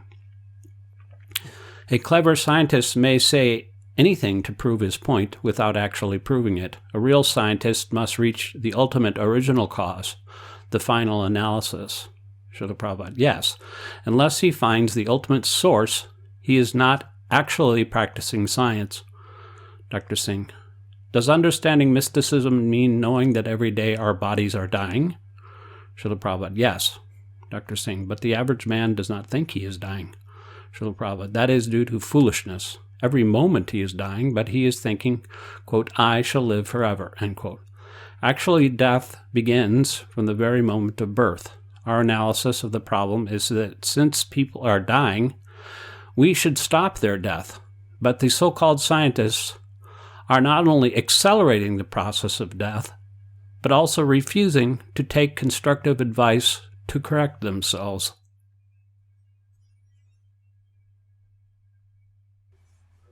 Life comes from life. The 7th Morning Walk. Recorded on May 8th, 1973, on the shores of the Pacific Ocean near Los Angeles. Srila Prabhupada is accompanied by Dr. Singh and other students. The cheaters and the cheated. Srila Prabhupada. Natural phenomena such as the law of gravity or weightlessness are achintya shakti, inconceivable energies, and real science means to understand what this achintya shakti. To observe a chain of events only from a certain point in time is unscientific and gives only incomplete knowledge. We must know where things begin.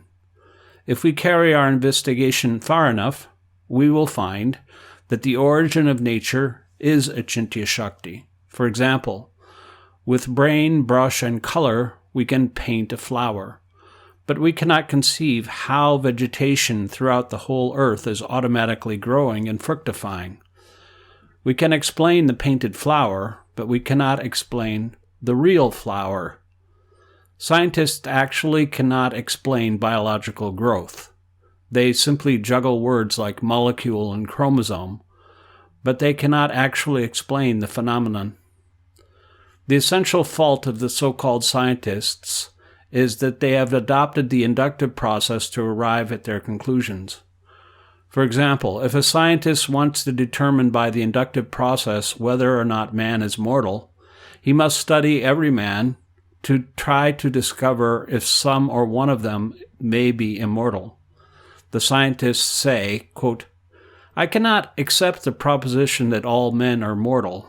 There may be some men who are immortal. I have not yet seen every man, therefore how can I accept that man is mortal? End quote.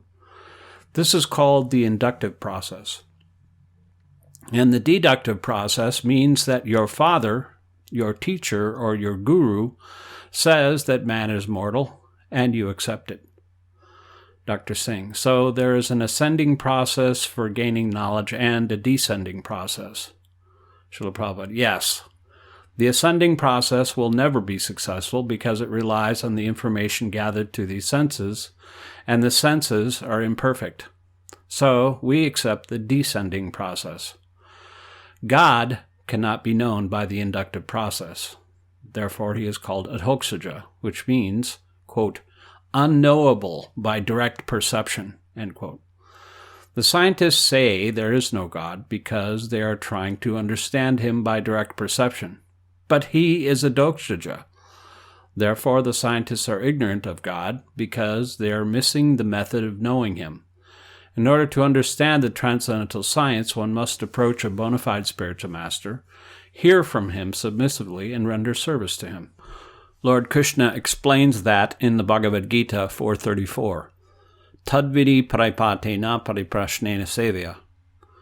My Guru Maharaj once said, quote, the modern world is a society of the cheaters and the cheated, end quote. Unfortunately, the cheated are eulogizing the cheaters, and the small cheaters are worshiping the great cheaters. Suppose a flock of asses comes and eulogizes me, saying, quote, oh, you are Jagat Guru, end quote. What is the value of their praise? But if a gentleman or learned man gives praise, his words have some value. Generally, however, the persons who are praising and those who are being praised are both ignorant. As the Vedas put it, samstuta purusha pashu, quote, a big animal is being praised by a small animal, end quote. Compassion. Srila Prabhupada. The law is cheating, medical science is cheating, and the government is cheating. Top government officials are charged with taking bribes. If the governor takes bribes and the constable takes bribes, then where is the good society? People elect the leader who promises them happiness. But since that happiness is maya, or illusion, he can never deliver it, and society simply becomes filled with cheaters. Since people are actually after this illusory happiness, however, they continue to elect such unscrupulous leaders time and time again. The position of a Vaishnava is to take compassion on all these ignorant people. The great Vaishnava, Prahlad Maharaj, once prayed to the Lord, quote, my Lord, as far as I'm concerned, I have no problems. My consciousness is always absorbed in your very powerful transcendental activities, and therefore I have understood things clearly. But I am deeply concerned for these rascals who are engaged in activities for illusory happiness, end quote. A Vaishnava thinks only about how people can become happy. He knows that they are vainly searching after something that will never come to be. For 50 or 60 years, people search after illusory happiness, but then they must die without completing the work and without knowing what will happen after death. Actually, their position is like that of an animal, because an animal also does not know what happens to him after death. The animal does not know the value of life, nor why he has come here. By the influence of Maya, he simply eats, sleeps, mates, defends, and dies. That's all. Throughout their lives, the ignorant animals and the animalistic men greatly endeavor to do these 5 things only: eat, sleep, mate, defend, and die. Therefore, the business of a Vaishnava is to instruct people that God exists, that we are his servants, and that we can enjoy an eternally blissful life by serving him and developing our love for him. Beyond the cage. Dr. Singh. But doesn't the living entity need matter as long as he is in material nature? Srila Prabhupada. No. The living entity is purely spiritual. Therefore, he doesn't require matter. Because his thinking is diseased, however, he believes he does. The conditioned living entity is like a drunkard who doesn't require drinking, but who nevertheless thinks, quote, "Without drinking, I shall die," end quote. This is called Maya, or illusion.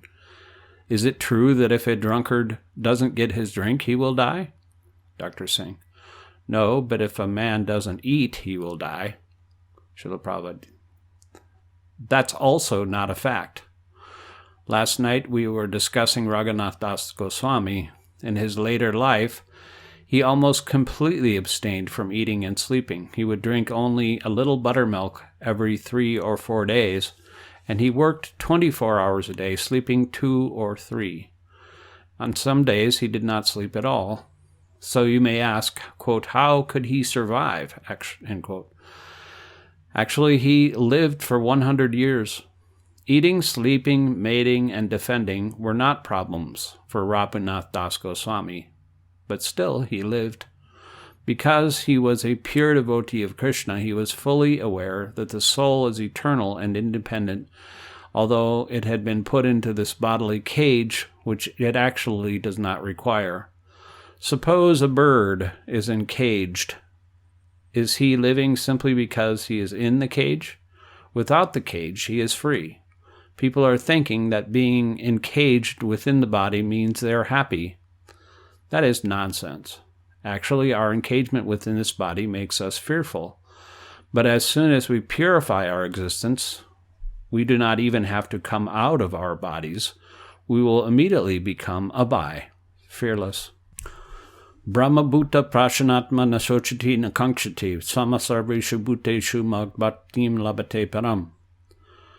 We can immediately awaken to our original spiritual existence, in which there is no more fear, no more lamentation, and no more material desire. Dr. Singh. But the scientists would still want more explanations as to how the living entity can be independent of matter.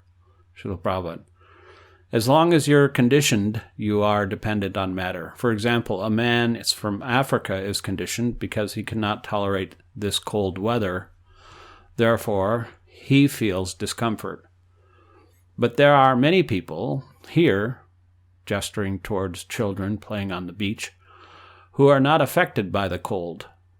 The ability to tolerate is simply a question of conditioning. When you are conditioned, you think in terms of dualities, like hot and cold, pain and pleasure. But when you are liberated, you have no such conditioned thoughts. Spiritual life means to become unconditioned, come to the Brahma-bhuta stage. That is the perfection of life. Being conditioned means that although the living entity is eternal, due to his conditioning, he thinks he is born, he is dying, he is diseased, and he is old. But an unconditioned person is not even old. Krishna is described in Brahma Samhita as a Dvaitam Achyutam Adadimedanta Rupam Adyam Purana Purusham Navayovanamcha. This means that he is the oldest person, the first person, but that he has no old age. He always appears just like a young man of 20, because he is fully spiritual. Life comes from life. The Eighth Morning Walk, recorded on May 11th, 1973, on the shores of the Pacific Ocean near Los Angeles. Srila Prabhupada is accompanied by Dr. Singh and other students. The Evolution of Consciousness. Dr. Singh. Srila Prabhupada, I came across a statement in the Bhagavad Gita to the effect that all 8,400,000 species of living entities are created simultaneously. Is that correct? Srila Prabhupada. Yes.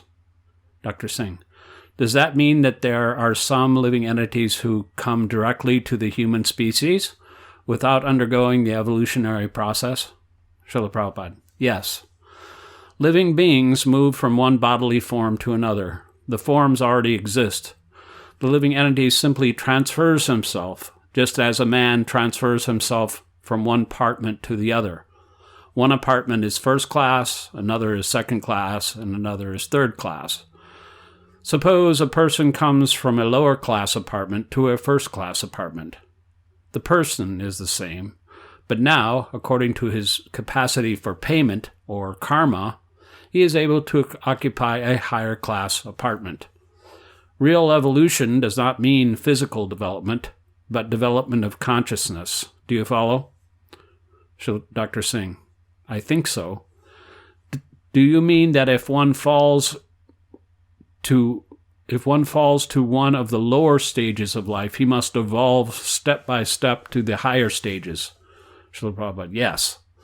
As you get more money, you can move to a better apartment. The apartment already exists, however. It is not that the lower class apartment becomes the higher class apartment. That is Darwin's nonsensical theory. He would say that the apartment has become high class. Modern scientists think that life has come from matter. They say that millions and millions of years ago, there was simply matter, but no life. We do not accept that. Of the two energies, life and matter, life, or spirit, is the original superior energy, and matter is the resultant inferior energy. Dr. Singh: do they exist simultaneously? Srila Prabhupada: yes. The spirit is independent, but matter is dependent. For example, I can live even without my hands or legs. If they were amputated, I could survive.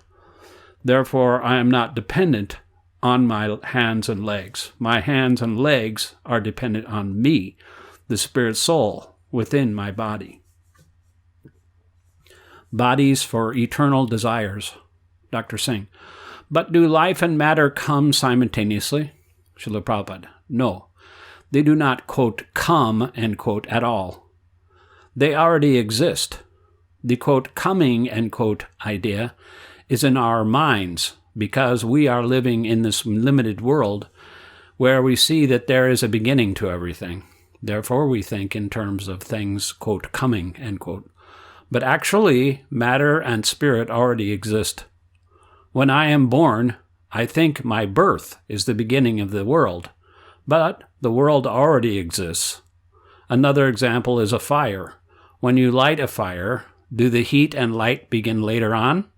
No. Whenever a fire is ignited, immediately there is light and heat.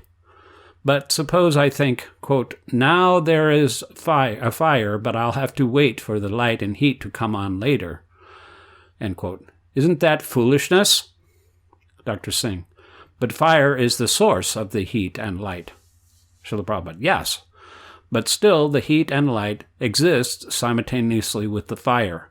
Similarly, eternal living entities have many different eternal desires, and the varieties of species also exist eternally to fit these various eternal desires. Dr. Singh: and the living entities are made to live in different bodies according to these desires? Srila Prabhupada: yes. For example, the government constructs a prison house because it knows there will be prisoners. So when a criminal is tried and convicted, the prison already exists, even before the judgment period. Similarly, God is described as Sarvajna, he who knows everything. Thus, he knows that some living entities will become criminal and rebel against his service. Furthermore, he knows the various desires the living entities in the material world acquire according to the three modes of material nature. Therefore, he creates the species of life from the very beginning to accommodate all the conditioned souls. The three modes of material nature are Sattvagun, goodness, Rajagun, passion, and Tamogun, ignorance. With these three qualities, all the different objects of the material world are made, just as one might mix the three primary colors, blue, red, and yellow, to make millions of hues. The great expertise required to handle this arrangement exists in nature. According to the Bhagavad Gita 3.27, Prakriti Karyamanani Gunai Karmani Sarvasha, all activities are performed by the modes of material nature, end quote. And these modes are manifest in the different types of species, which include plants, trees, aquatics, human beings, demigods, cats, dogs, and many others, totaling 8,400,000. The Supreme Lord expands himself as the Paramatma, or Supersoul, in everyone's heart. Although dwelling in the material body, this Supersoul is not material, even though he is the original source of the material body. Because heat and light are energies of the sun never feels, quote, too hot, end quote. Similarly, for the Paramatma, there is no distinction between spiritual and material, because both the material and spiritual energies emanate from him. Sometimes we see that clouds cover the sun, but that is actually our imperfection. We, on this planet, experience both sunshine and cloudiness, but on the sun, even though it can create clouds, only sunshine is experienced. Similarly, the division of matter and spirit is our experience, not God's. Whether he comes in a so-called material body or in a spiritual body, he is always spiritual. For him, matter and spirit are the same because he is the energetic. He can turn matter into spirit and spirit into matter.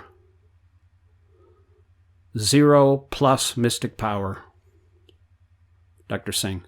The chemists and the scientists think that certain chemicals enable the spirit soul to remain in the material world. These chemicals, they say, are carbon, hydrogen, nitrogen, and oxygen, the main chemical elements that combine to form living units. I think the Vedas teach that in order for a living creature to develop, spirit must first enter within these pre-existing chemical elements. Is that correct? Srila Prabhupada, yes. For example, the earth contains everything necessary for a plant to grow, but you must first put a seed in the earth. Similarly, a mother has within her womb all necessary ingredients for creating another body. But the father must first inject the semen or seed into the womb. Then the child will develop. A dog forms a dog's body, and a human forms a human body. Why? Because all the required ingredients are there, respectively. We find a certain quantity of chemicals in my body, and a smaller quantity in an ant's body, and a greater quantity in an elephant's body. So, if I can create so many more chemicals than an ant, and an elephant can create so many more chemicals than I can, then just think of how many more chemicals God can create. On this is the basis on which scientists should consider how hydrogen and oxygen combine to form water. Otherwise, they cannot identify the source of the vast quantities of hydrogen and oxygen required to make the oceans. But we can.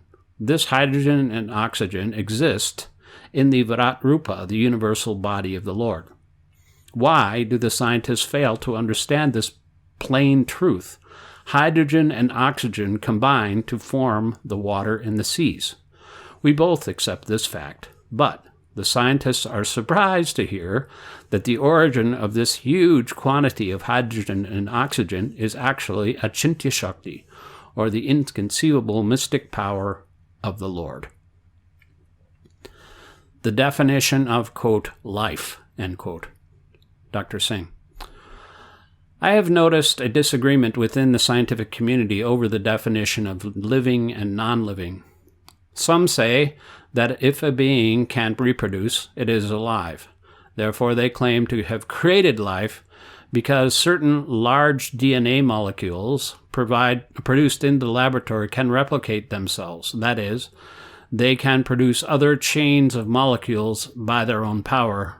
Some scientists say these DNA molecules are living, and others say they are not. Srila Prabhupada. Because somebody is saying one thing and somebody is saying another, their knowledge must be imperfect. Dr. Singh.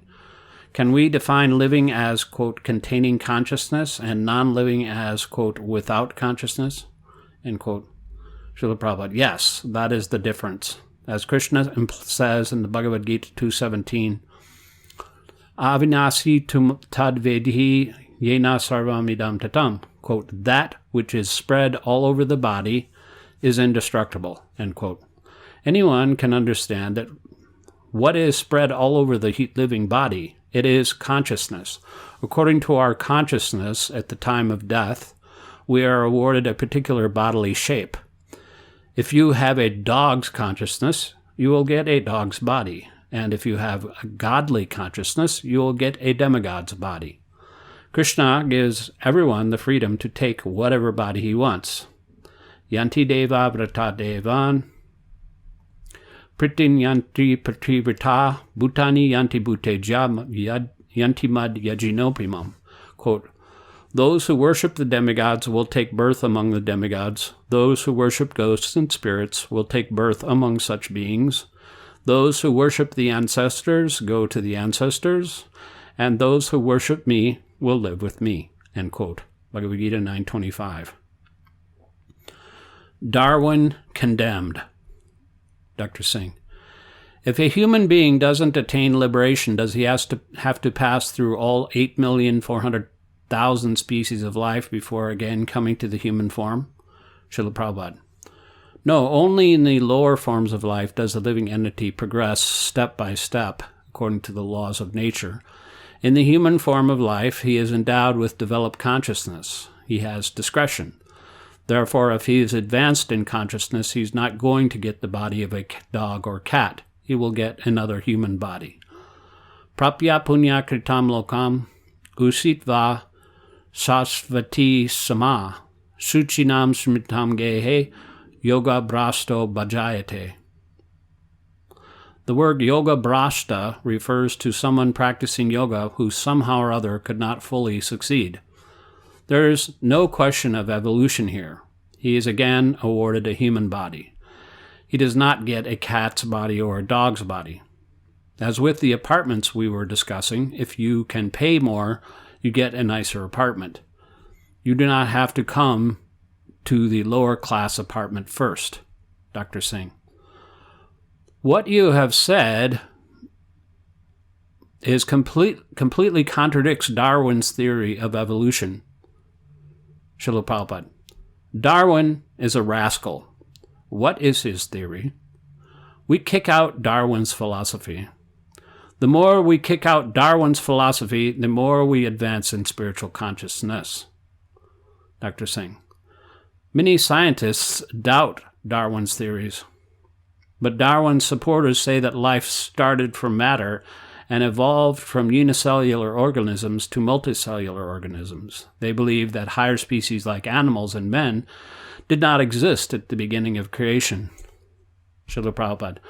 Darwin and his followers are rascals. If originally there were no higher species, why do they exist now? Also, why do the lower species still exist? For example, at the present moment, we see both the intellectual person and the foolish ass. Why did both these entities exist simultaneously? Why hasn't the ass form evolved upward and disappeared? Why do we never see a monkey giving birth to a human? The Darwinist theory that human life began in such and such an era is nonsense. Bhagavad Gita says that you can directly transmigrate to any species of life you like according to your efforts. Sometimes I travel to America, sometimes to Australia, and sometimes to Africa. The countries already exist. I am simply traveling through them. It is not that because I have come to America, I have created or become America.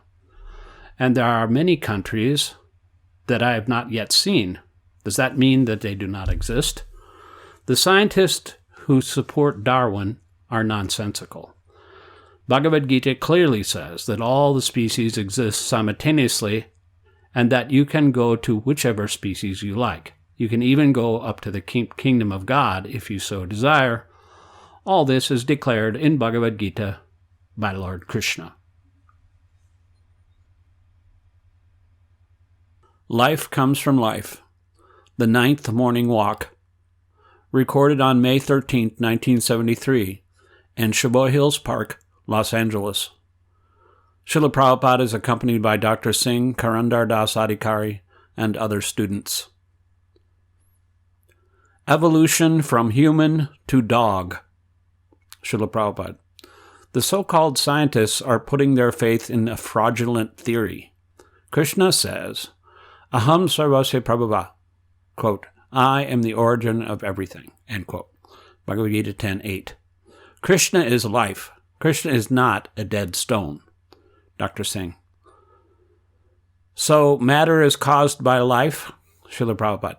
Yes, and matter grows upon life. My body grows upon me, the spirit soul. For example, I have put on this overcoat, which is made according to the size of my body, but I would be foolish if I thought, quote, I am this overcoat, end quote. Student. Srila Prabhupada, mineralogists have proven that mountains are growing by sedimentary activity. Is this growth due to the presence of the spirit soul? Srila Prabhupada. Yes. Srimad Bhagavatam describes mountains as the bones of Krishna and the grass as the hairs on his body. So in this sense, God has the biggest body. Dr. Singh. Srila Prabhupada, what is the difference between the transmigration of souls in animal bodies and the transmigration of human souls? Srila Prabhupada, animals transmigrate only in one direction, upwards. But human beings can transmigrate to either a higher or a lower form of life. The body is awarded according to the living entity's desire.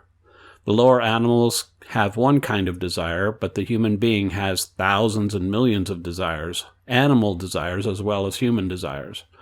By nature's law, the lower species are coming up from animal forms to the higher human forms. But once you come to the human form, if you don't cultivate Krishna consciousness, you may return to the body of a cat or dog. Nirvana. Dr. Singh. The scientists have no information that there is evolution up or down from the human platform. Srila Prabhupada. Therefore I say they are rascals. They have no knowledge, yet they still claim to be scientists. Real science is in the Bhagavad Gita, where Krishna says, Yanti deva vrata devan pratinyanti prativrita. Bhagavad Gita 9:25. This means that whatever one worships in this life will determine the type of body he gets in his next life. But if one worships Krishna, he ends the process of transmigration entirely. Yam prapya na nivartante tadama.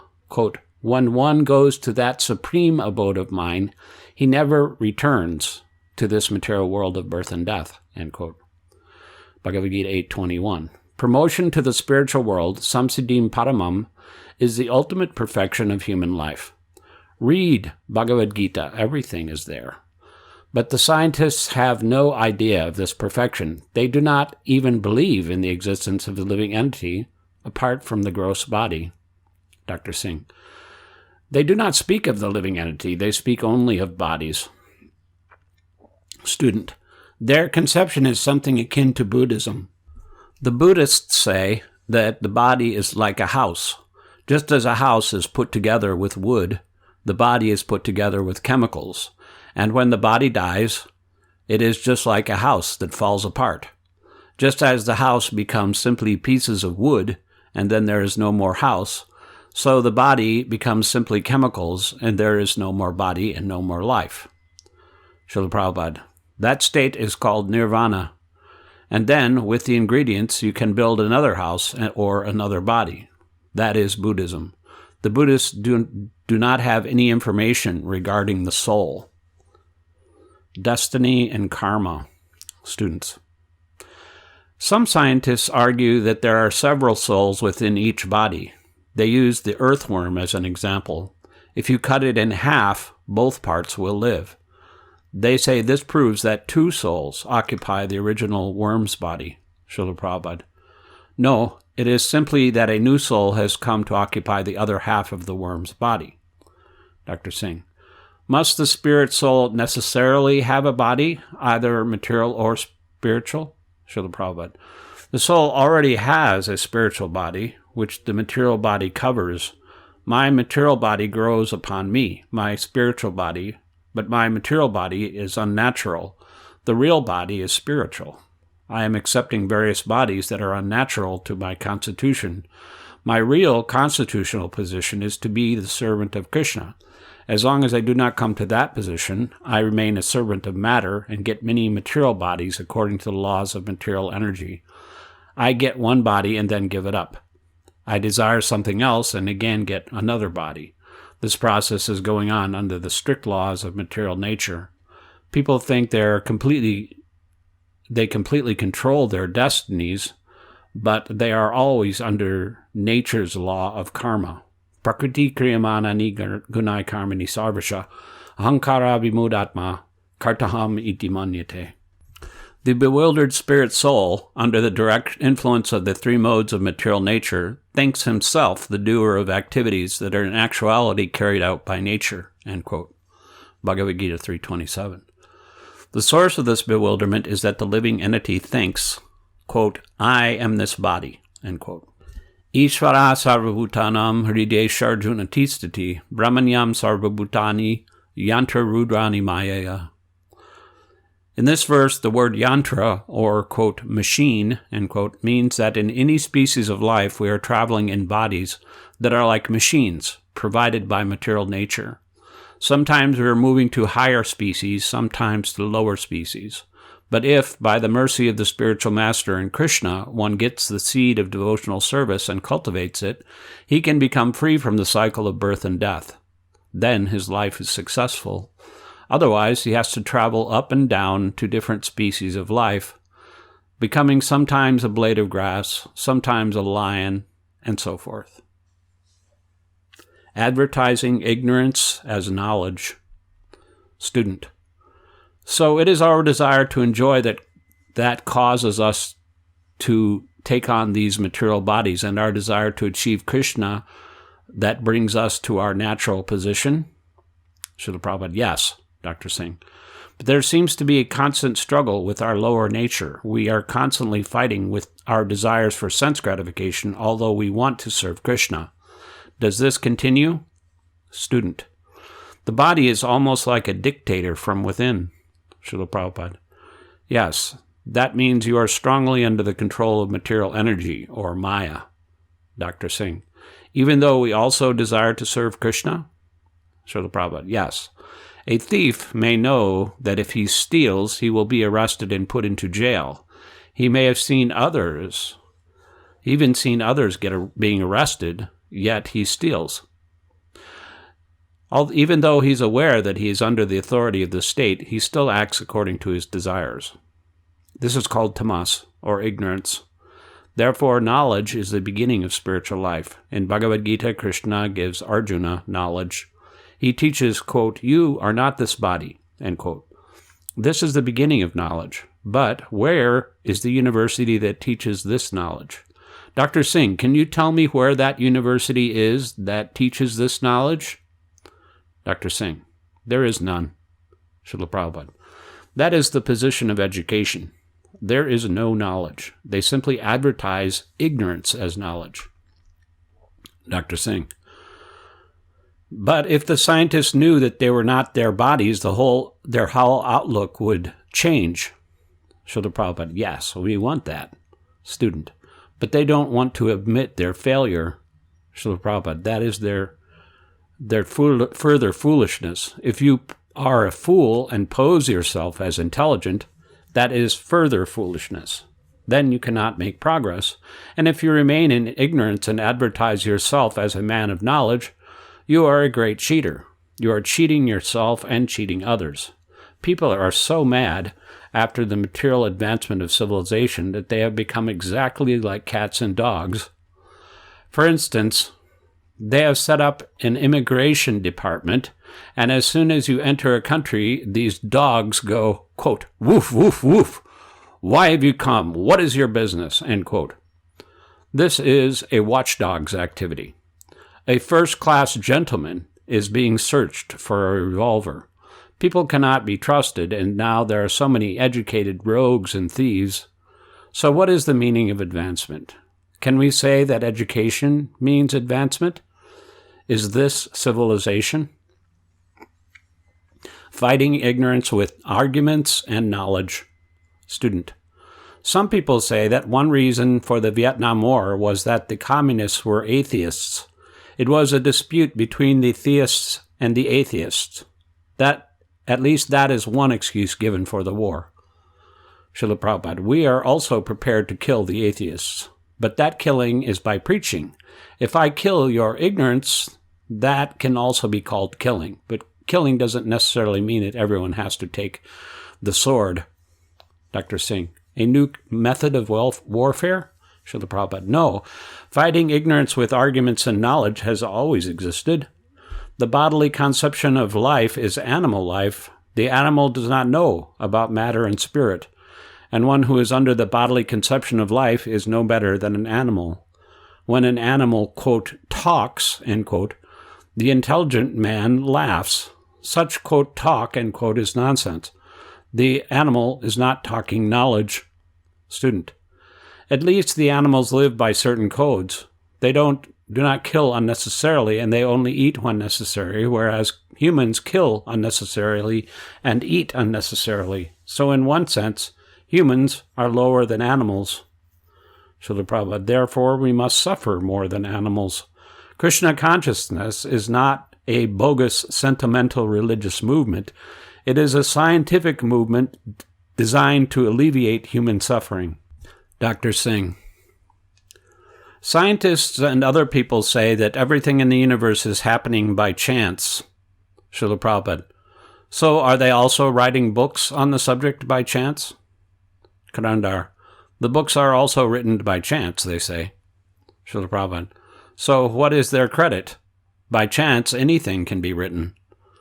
Dr. Singh, the French scientist Dr. J. Monod got the Nobel Prize in 1965. He says that everything started by chance, that by chance certain chemicals combined and formed the basic molecules. Srila Prabhupada, but where did the chemicals come from? Dr. Singh, according to him, they were created simply by chance, and when the necessity arose, molecules of the chemicals reoriented themselves.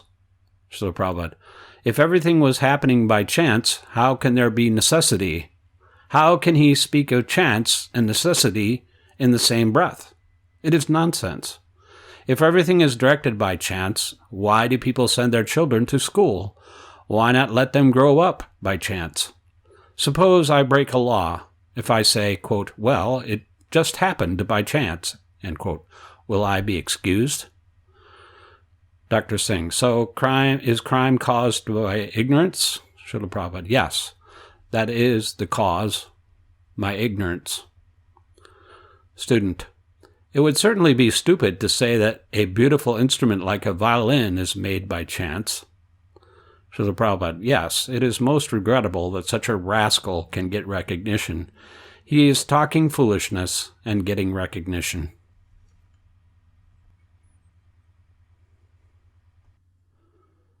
Life Comes from Life, the 10th Morning Walk, recorded on May 14th, 1973, in Savoy Hills Park, Los Angeles. Srila Prabhupada is accompanied by Dr. Singh and other students. The Scientist's Mistake, Srila Prabhupada. The scientist's mistake is that they are ignorant of the two energies, material and spiritual. They say that everything is material and that everything emanates from matter. The defect in their theories is that they begin from matter instead of spirit. Since matter comes from spirit, in a sense, everything is spiritual. Spiritual energy is the source and can exist without the material energy. But the material energy has no existence without the spiritual energy. It is correct to say that darkness begins from light, not that light begins from darkness. Scientists think that consciousness comes from matter. Actually, consciousness always exists, but when it is covered or degraded by ignorance, it is a form of unconsciousness. So, quote, material, end quote, means forgetfulness of Krishna, and, quote, spiritual, end quote, means full consciousness of Krishna. Is this clear? Try to understand. Darkness comes from light. When no light is visible, then we are in darkness. Clouds are not to be found in the sun. That would be against the nature of the sun. But by the energy of the sun, other things are temporarily created, such as mist, clouds, or darkness. These creations are temporary, but the sun remains.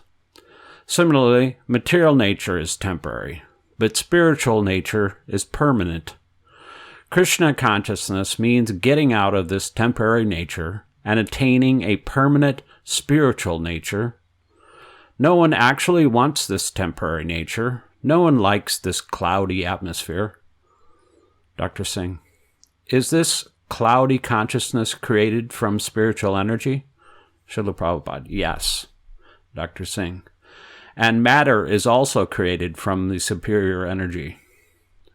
Srila Prabhupada, Aham sarvasya prabhava mata sarvam pravartate.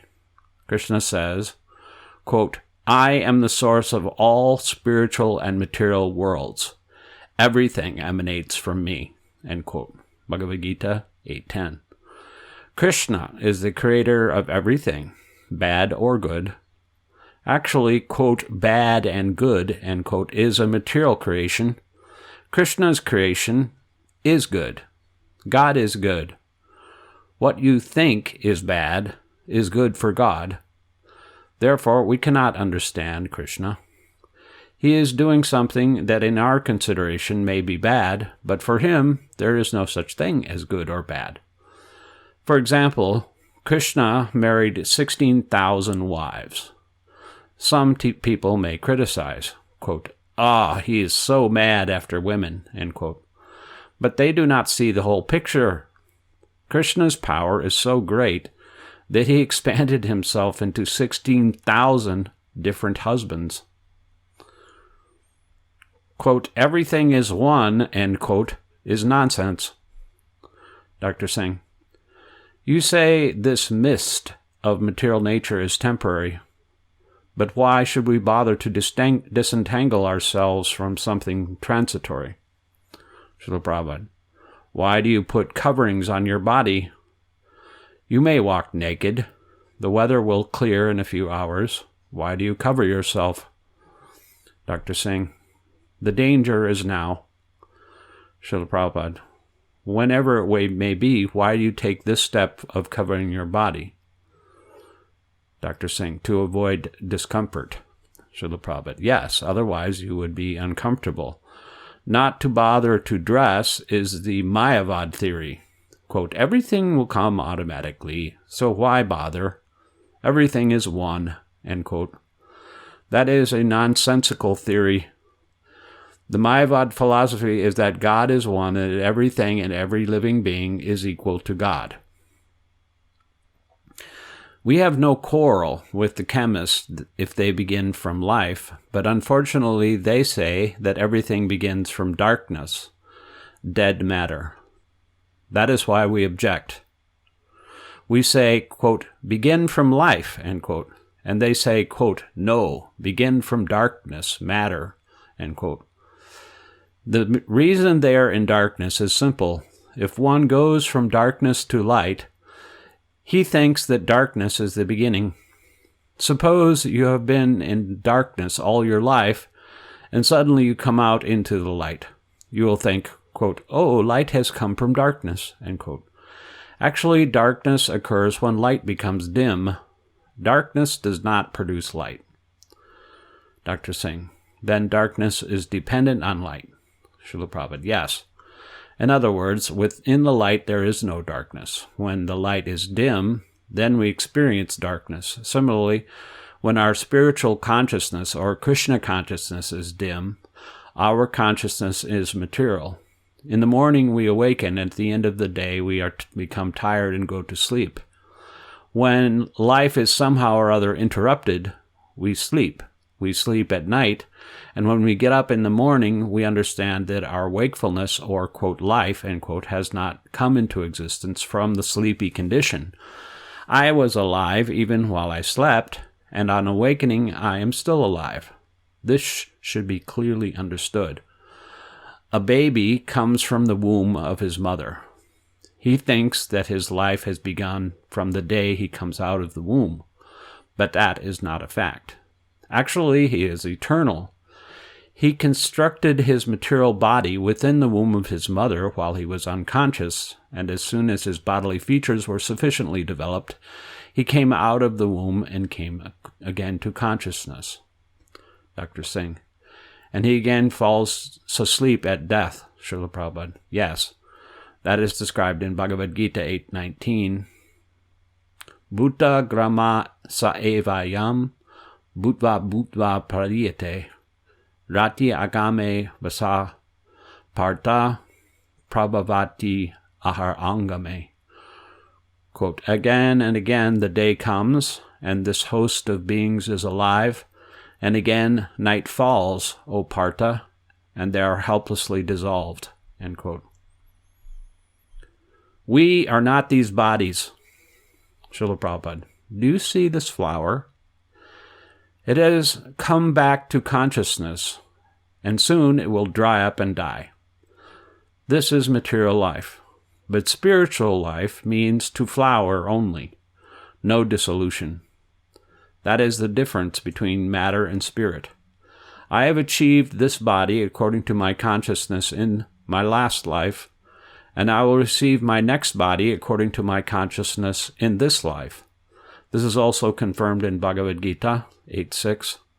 Yam yam bapi smaram bhavam trajanti jati ante kalevaram tam tam evaiti konteya sada tat bhava bhavita.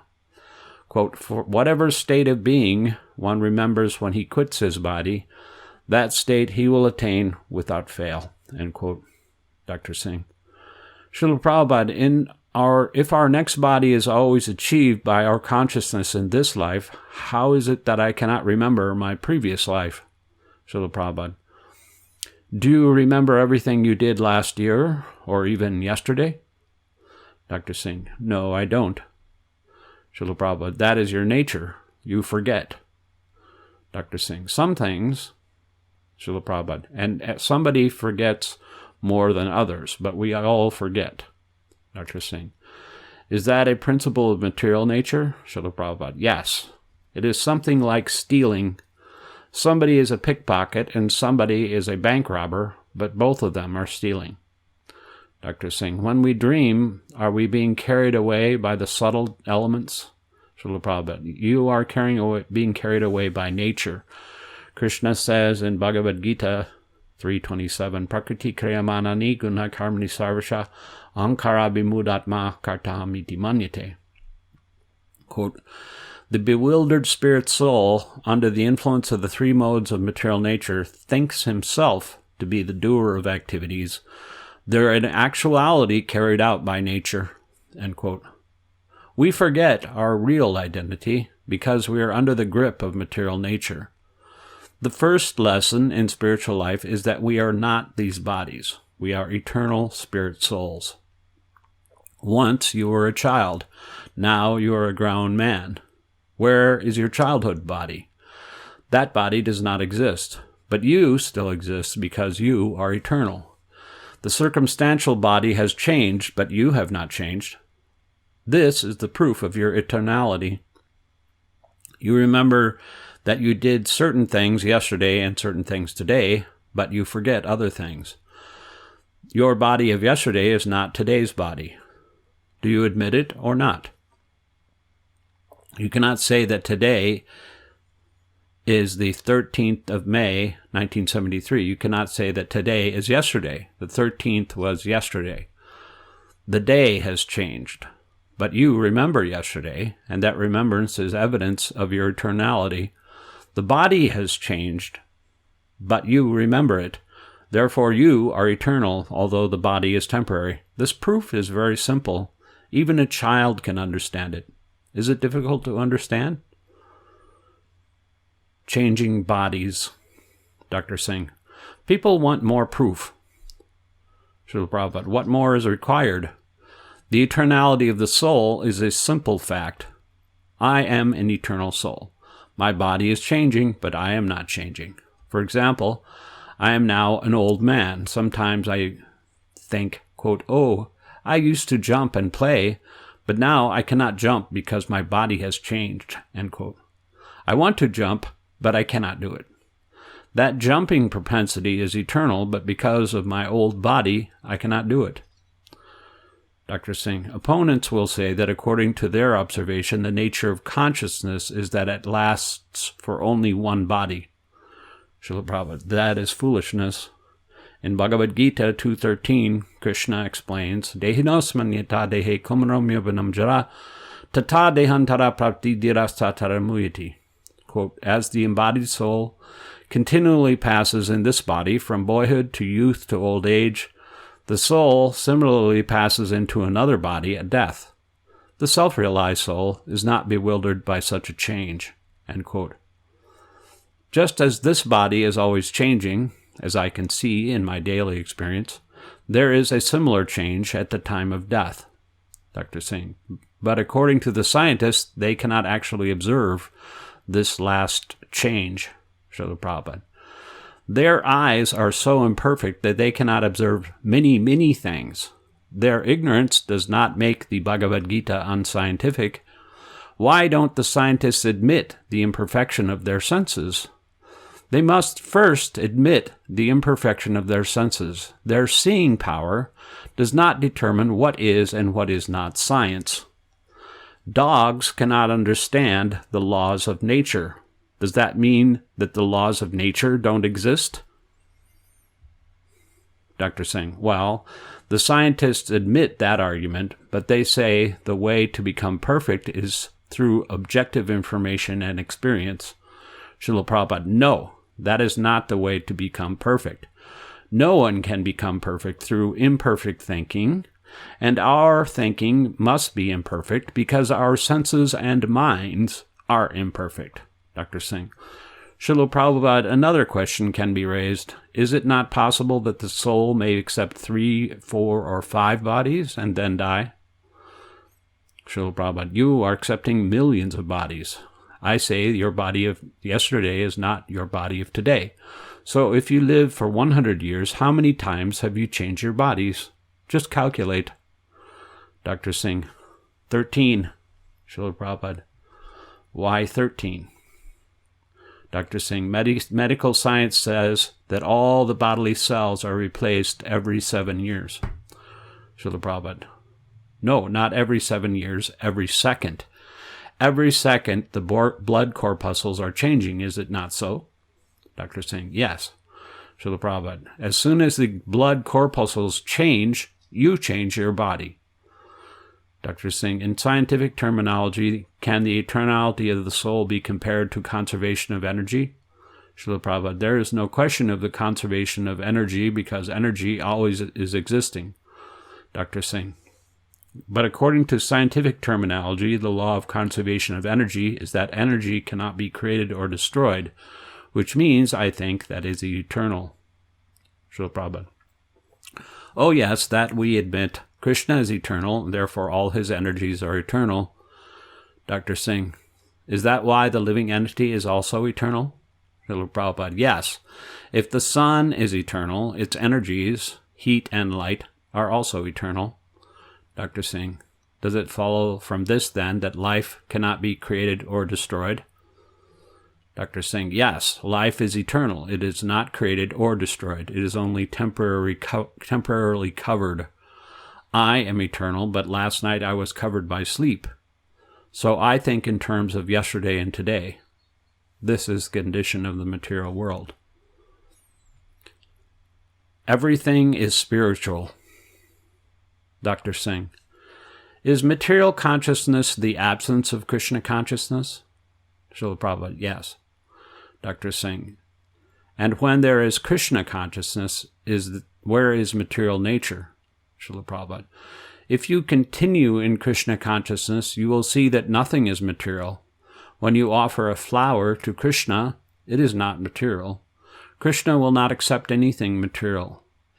And this does not mean that the flower is material on the bush and then it becomes spiritual when you offer it to Krishna. No. The flower is, quote, material, end quote, as long as you think that it is made for your enjoyment. But as soon as you see that it is for Krishna's enjoyment, you see it as it really is, spiritual. Dr. Singh. So the entire world is actually spiritual. Srila Prabhupada. Yes. Therefore, we want to engage everything in Krishna's service. That is the spiritual world. Dr. Singh. Can we also appreciate Krishna's creation in that light? For example, can we think, quote, this tree is very beautiful because it is Krishna's property? Srila Prabhupada. Yes, that is Krishna consciousness. Dr. Singh. If someone looks at the deity of Krishna in the temple and thinks that it is only stone or wood, what does that mean? Srila Prabhupada. He is ignorant of the facts. How can the deity be material? Stone is also Krishna's energy, just as electric energy is everywhere, but only the electrician knows how to utilize it. So Krishna is everywhere, even in stone, but only his devotees know how to utilize stone to appreciate Krishna. The devotees know that stone cannot exist outside of Krishna. Therefore, when the devotees see the deity, they say, quote, here is Krishna, end quote. They see the real oneness of Krishna and his energy. Simultaneously one and different. Dr. Singh. Is it true that Krishna-conscious persons perceive Krishna as in a plain stone as much as in a deity carved from stone? Srila Prabhupada. Yes. Dr. Singh. Just as much? Srila Prabhupada. Yes. Why not? In the Bhagavad Gita 9.4, Krishna says, Maya tatamidam sarvam jagat avyakti murtina matstani sarvabhutani nachaham tveshavashtita. This means that Krishna's energy, that is, Krishna in his partially manifested form, pervades every atom of the universe, but his fully manifested personal form is present in the deity shaped according to his directions. This is the philosophy of Achintya Bheda Bheda Tattva, the simultaneous oneness and difference of God and his energies. For example, when the sunshine is in your room, that does not mean the sun itself is in your room. The sun and its separated energies like heat and light are one in quality, but different in quantity. Dr. Singh. But still you say that one can see Krishna in ordinary stone. Srila Prabhupada. Yes, why not? We see the stone as Krishna's energy. Dr. Singh. But can we worship him within the stone? Srila Prabhupada. We can worship him through his energy in the stone, but we cannot worship the stone as Krishna. We cannot worship this bench as Krishna, but we can worship everything because we see everything as Krishna's energy. This tree is worshipable because both Krishna and his energy are worshipable, but this does not mean that we worship the tree in the same way that we worship the deity of Lord Krishna in the temple. In my childhood, I was taught by my parents never to waste Krishna's energy. They taught me that if even a small grain of rice was stuck between the floorboards, I should pick it up, touch it to my forehead, and eat it to save it from being wasted. I was taught how to see everything in relation to Krishna. That is Krishna consciousness. We therefore do not like to see anything wasted or misused. We are teaching our disciples how to use everything for Krishna and how to understand that everything is Krishna. As Krishna says in Bhagavad Gita 6:30, Yo mam pasyati sarvatra sarvam cha mayi pashyati tasyaham na pranasyami sacha me na pranasyati. Quote, for one who sees me everywhere and sees everything in me, I am never lost, nor is he ever lost to me. End quote. Life comes from life. The 11th Morning Walk, recorded on May 15th, 1973, in Savoy Hills Park, Los Angeles. Srila Prabhupada is accompanied by Dr. Singh and other students. Detecting the spirit soul. Dr. Singh. Scientists find it very hard to see the spirit soul. They say its existence is very doubtful. Srila Prabhupada. How can they see it? It's too small to see. Who has that seeing power? Dr. Singh.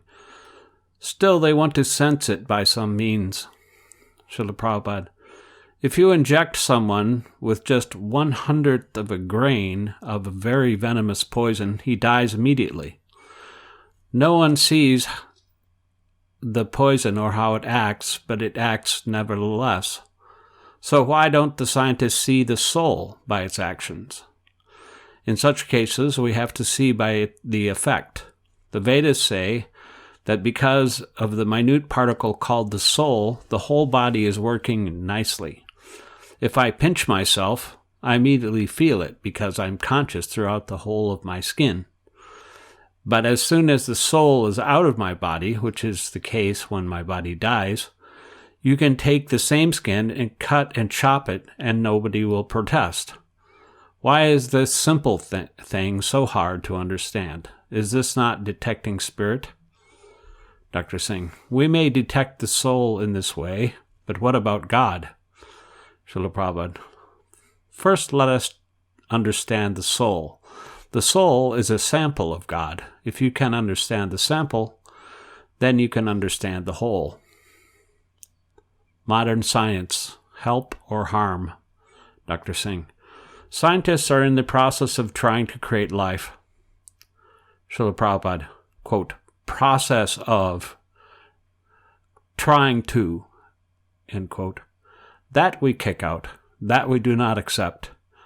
A beggar is saying, quote, I am trying to be a millionaire, end quote. We say, quote, when you become a millionaire, then talk. Now you are a poor beggar, that's all, end quote. The scientists say that they are trying, but suppose I ask you, quote, what are you? Will you say, quote, I am trying to be, end quote? What are you now? That is the question. We are trying is not a proper answer. What to speak of a scientific proposition? Dr. Singh, well, although they haven't been able to create life so far, they say that soon they should be able to do it. Srila Prabhupada, any rascal may say that. If you say, quote, in the future I'll be able to do something extraordinary, end quote, why should I trust or believe you? Dr. Singh, well, and the scientists say that they have done so much in the past that they will accomplish more in the future. Srila Prabhupada, in the past there was death and people are dying now, so what have the scientists done? Dr. Singh, helped them. Srila Prabhupada, scientists have helped minimize the duration of life. Formerly men lived 100 years. Now they seldom live more than 60 or 70 years. And the scientists have discovered atomic energy. Now they can kill millions of men. So they have helped only in dying. They have not helped in living, and yet they dare to declare that they will create. Dr. Singh, but we now have airplanes and, Srila Prabhupada, the scientists cannot stop death, they cannot stop birth, they cannot stop disease, and they cannot stop old age. So, what have they done? Formerly, people used to become old, and nowadays they're becoming old. Formerly, people used to become diseased, and now they're becoming diseased. Now there is more medicine and more disease. So, what have they accomplished? Scientists have not helped improve the order of the world. We are going to challenge all the rascal scientists who say that life has grown out of matter. The fact is that matter has grown from life. The illusion of progress. Srila Prabhupada, how long can science cheat people? 100 years? 200 years? They cannot cheat them for all time. Dr. Singh, cheating has been going on since time immemorial, so perhaps they think they can continue forever. Srila Prabhupada, not since time immemorial. Science has been cheating people only for the past 200 or 300 years, not before that. Dr. Singh, oh really? Srila Prabhupada, yes, for the last 200 years they've been preaching that life comes from matter, not for thousands of years, and the cheating will be finished in another 50 years. Dr. Singh, yes, now there is a so-called anti-intellectual movement. People are rebelling against science and modern progress. Srila Prabhupada, and what is that science? It is not science, it is ignorance. Ignorance is passing for science, and irreligion is passing for religion. But this cheating cannot go on for long because some people are becoming intelligent. Dr. Singh. In Newsweek, one of the largest magazines in the United States, there was an article about the degradation of Christianity. The article included a cartoon picturing the devil causing earthquakes. There was recently a very large earthquake in South America that killed many thousands of people. The cartoon attributed such things to the devil, and right next to him it showed Richard Nixon presenting himself as a follower of Christ, but bombing Southeast Asia. In this cartoon, the devil turned to Richard Nixon and said, quote, "It's hell keeping up with the Christians," end quote. Srila Prabhupada, yes, people will criticize in that way. People are becoming advanced. How long can they be cheated by so-called science and so-called religion? If Mr. Nixon loves his countrymen, why does he not love his country's cows? They are also born in the same land, and they have the same right to live. Why are they killed? Quote, "Thou shalt not kill," end quote. But the animals are being killed. That is imperfection. Krishna embraces both the cows and Radharani. That is perfection. Krishna even talks with the birds. One day on the bank of the Yamuna River, he was talking with a bird because he speaks even in the languages of the birds. An old lady saw this and was struck with wonder. Quote, "Oh, he is talking with a bird," end quote. Dr. Singh, you mean he was actually talking the way birds talk? Srila Prabhupada. Yes, one of Krishna's qualities described in the Vedas is that he can speak any language. He is the father of all living beings, and the father can understand the language of his children. Krishna is the supreme enjoyer. Actually, except for those who are Krishna conscious, no one can have any real knowledge, nor can anyone enjoy. One simply suffers, but he thinks the suffering is enjoyment. This is called Maya, or illusion. In America, people work hard day and night, and they think, quote, "I am enjoying," end quote. This is Maya. A conditioned soul cannot enjoy anything. He simply suffers, but he thinks he is enjoying.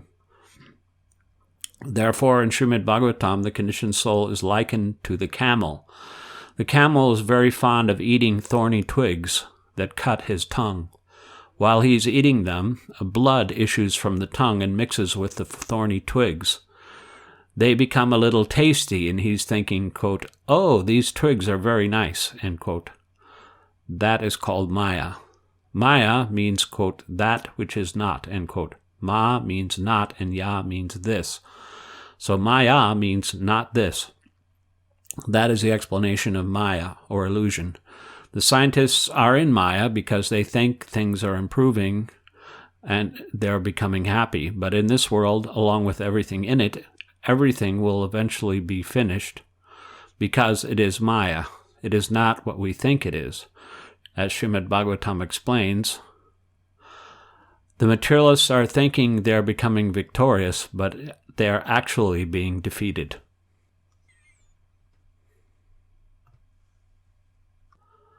Life comes from life. The 12th Morning Walk, recorded on May 17, 1973, a misty morning in Savoy Hills Park, Los Angeles. Srila Prabhupada is accompanied by Dr. Singh, Karandar Das Adhikari, Krishna Das Adhikari, and other students. Yogic weapons. Srila Prabhupada. You have no power to drive away this mist. Scientists merely explain it with some word jugglery, saying that it contains certain chemicals. He laughs. But they have no power to drive it away.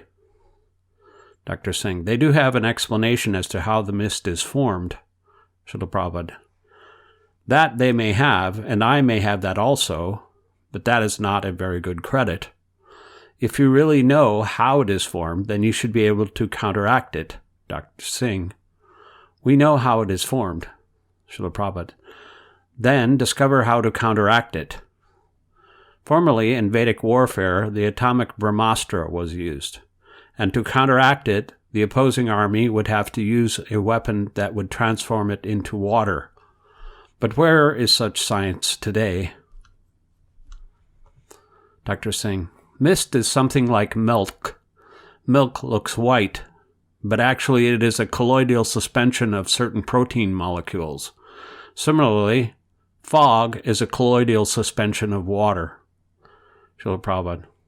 So, if you could create some type of fire, the mist would be immediately driven away. Water can be driven away by fire, but that you cannot do. If you were to explode a bomb, it would generate heat, and all the mist would go away. Karandar, that might damage the whole city. Srila Prabhupada, everyone knows that fire can counteract water, but you cannot drive away the mist without killing people or destroying property. But by nature's way, as soon as the sun rises, the mist is vanquished. The power of the sun is greater than your power. Therefore, you have to accept that inconceivable power exists. Symptoms of God. Srila Prabhupada. Without accepting this principle of inconceivable power, no one can understand God. God is not so cheap that any so-called yogi can become God. Such imitation gods are for rascals and fools. Those who are intelligent will test whether or not such a person has inconceivable power. We accept Krishna as God because he has demonstrated his inconceivable power. As a child, Krishna lifted a big hill, and Lord Ram, an incarnation of Krishna, constructed a bridge without pillars by floating stones on water. So one should not accept God cheaply. Nowadays, some rascal comes along and says, quote, I am an incarnation of God, end quote, and another rascal accepts him. But Lord Ram and Lord Krishna actually demonstrated their inconceivable power. Sometimes people say the descriptions of their activities are just stories or myths, but these literatures were composed by Valmiki, Vyasadeva, and other acharyas who are all great and vastly learned sages. Why would these great sages simply waste their time writing mythology? They never said it was mythology. They treated the accounts as actual facts. For instance, in the 10th canto of Srimad Bhagavatam, Vyasadeva tells of a forest fire in Vrindavan. All of Krishna's cowherd boyfriends became disturbed and looked to Krishna for help. He simply swallowed up the whole fire. That is inconceivable mystic power. That is God. Because we are tiny samples of God, or Krishna, we also possess inconceivable mystic power within our bodies, but only in very minute quantities. Scientific knowledge comes from Krishna. Krishna Kanti. The doctors marvel at the complex nature of the human brain. Srila Prabhupada. Yes, but it is not the brain that works the body. It is the spirit soul. Does a computer work by itself? No. A man works it. He pushes the button and then something happens. Otherwise, what is the value of the machine? He can keep the machine for thousands of years, but it will not work until a man comes to push the button. But who is working, the machine or the man? Similarly, the human brain is also a machine, and it is working under the direction of Paramatma, an expansion of God within everyone's heart. Scientists should accept God and his mystic power. If they don't, they should be considered foolish. On the basis of transcendental knowledge, we are directly challenging many big scientists and philosophers. The other day, you brought that chemist, and I told him, quote, you are foolish, end quote. But he was not angry. He admitted it, and I defeated all his arguments. Perhaps you remember. Dr. Singh, yes, in fact, he acknowledged that perhaps Krishna didn't give him all the procedural steps needed to perform his experiments. Srila Prabhupada, he is against Krishna, so why should Krishna give him any facilities? If you are against Krishna and want to give credit and you want credit without Krishna, you will fail. You must first be submissive, and then Krishna will give you all facilities. We dare to face any scientist or philosopher and challenge them. How? On the strength of Krishna. I know that when I talk with them, Krishna will give me the necessary intelligence to defeat them. Otherwise, from the viewpoint of scientific qualification, they are much more qualified than we. We are laymen before them, but we know Krishna, and Krishna knows everything. Therefore, we can challenge any scientist just as a small child can challenge a very big man because he knows, quote, my father is here, end quote, he clutches the hand of his father who makes sure that nobody can harm him. Dr. Singh, is the human form of life spoiled for those who do not try to understand Krishna consciousness? Srila Prabhupada, yes. People who do not try to understand their relationship with God simply die like animals, like cats and dogs. They take birth, eat, sleep, beget children, and die. This is the sum total of their human lives. These rascals think, quote, I am this body, end quote. They have no information of Atma. Atma means the self, or the individual's soul. Srimad Bhagavatam and Bhagavad Gita give knowledge about the Atma, but people are unaware of this.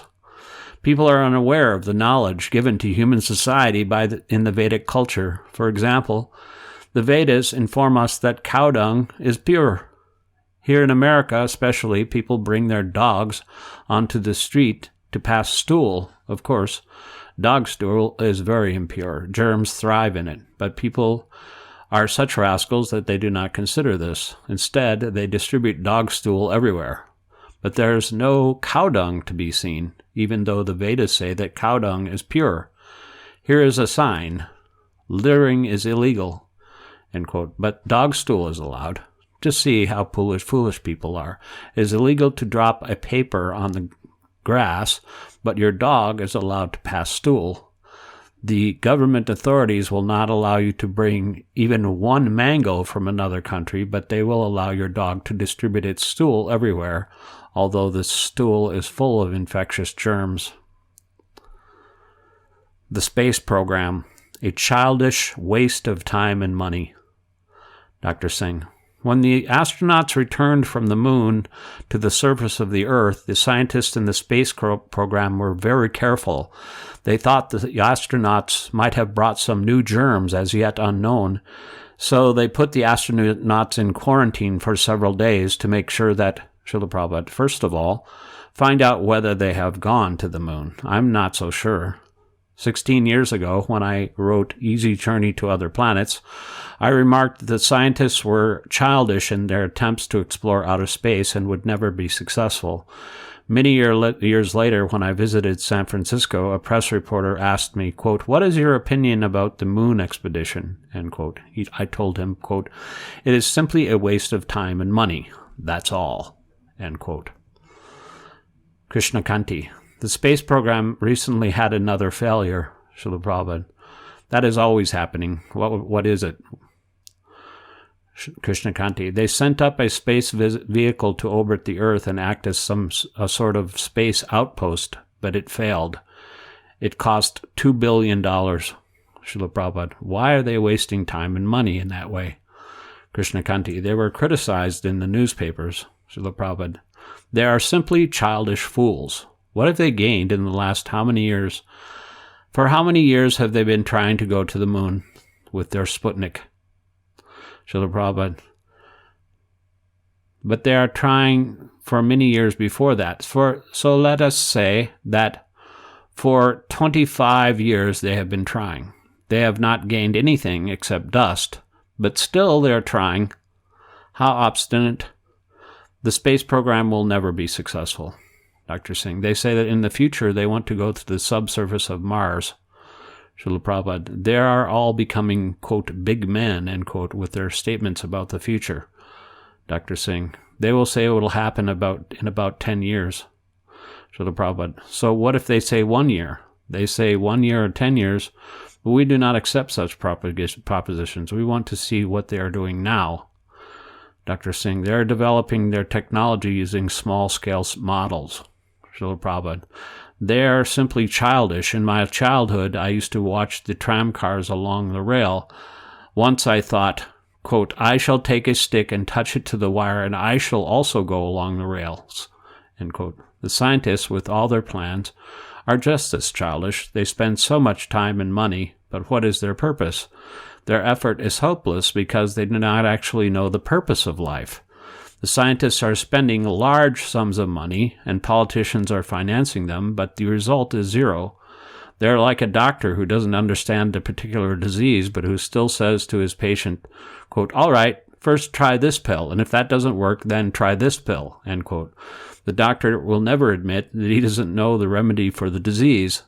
The scientists are simply bluffing and cheating. They cannot solve the real problems of life, birth, death, old age, and disease, and therefore all their programs are taking place on the utopian platform, which in Sanskrit is called Akash Pushpa. Akash Pushpa means, quote, "a flower from the sky," end quote. All their efforts to know the truth by exploring outer space are like trying to pluck a flower from the sky. To give another example, the scientists are like foolish ducks. In India, we may sometimes observe a duck following all day behind a bull. The duck is thinking that the testicles of the bull are a fish. In India, this is a common sight. The bull is walking, and all day the duck is walking behind, thinking that following that big fish and thinking, quote, "It will drop and I will eat it."